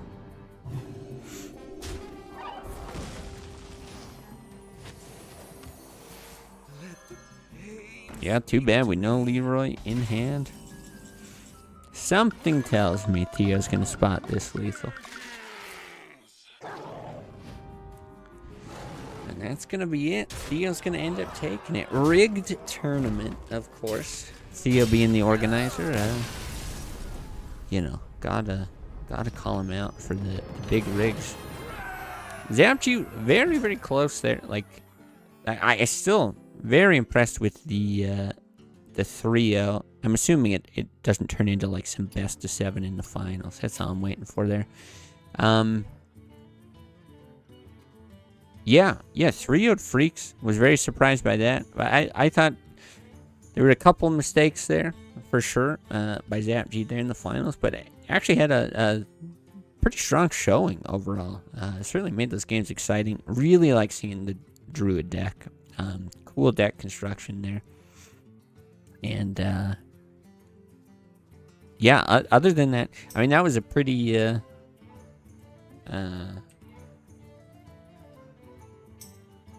pretty painful miss on that one lethal, leaving the spell power alive on board. But yeah, other than that, I think overall still very, very fun to watch. And then yeah, Theo bringing some interesting stuff. The shaman, definitely a new take on things.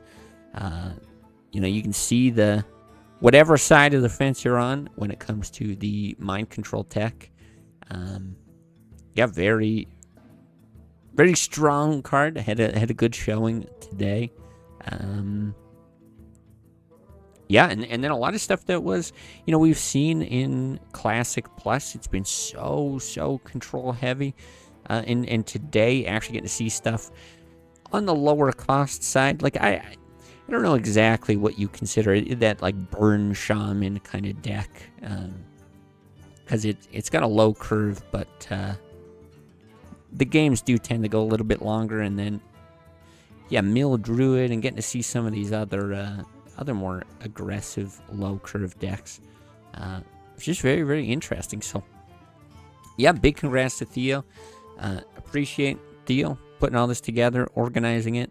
I certainly don't want to deal with the headache of any of the organization, so very much appreciate that. I don't know what his plans are, but I believe if I can speculate from what I see in the Discord, I believe he's got plans to continue developing the format with, more card additions, more card removals, kind of turn it into something that's as fun as he can make it with his tuning. But yeah, I think it's cool. I think it's cool that we can have the Classic Plus sort of as it is alongside something like this every now and then. Nice way to inject some fresh takes into the format. So yeah, like I said, I don't think I'm going to do a winner's interview. I'm going to preserve my voice as much as I can. I am dying here as usual. I'm going to try to WebMD why I'm always dying like this. But yeah, big thank you to everyone who played in the tournament. Again, Theo for putting it together. Congrats to him. And everyone watching. I still love that people turn out, check the stuff out anytime it comes up. So it's going to be it. It's going to wrap it up for me here today. If you're interested in playing in these things, have feedback, want to watch more, whatever, the easiest way to do that is just follow the Classic Hearthstone Discord. I think I always put the link in the descriptions of the YouTube videos. But yeah, that's going to be it. Thanks, everybody. We'll see you another time.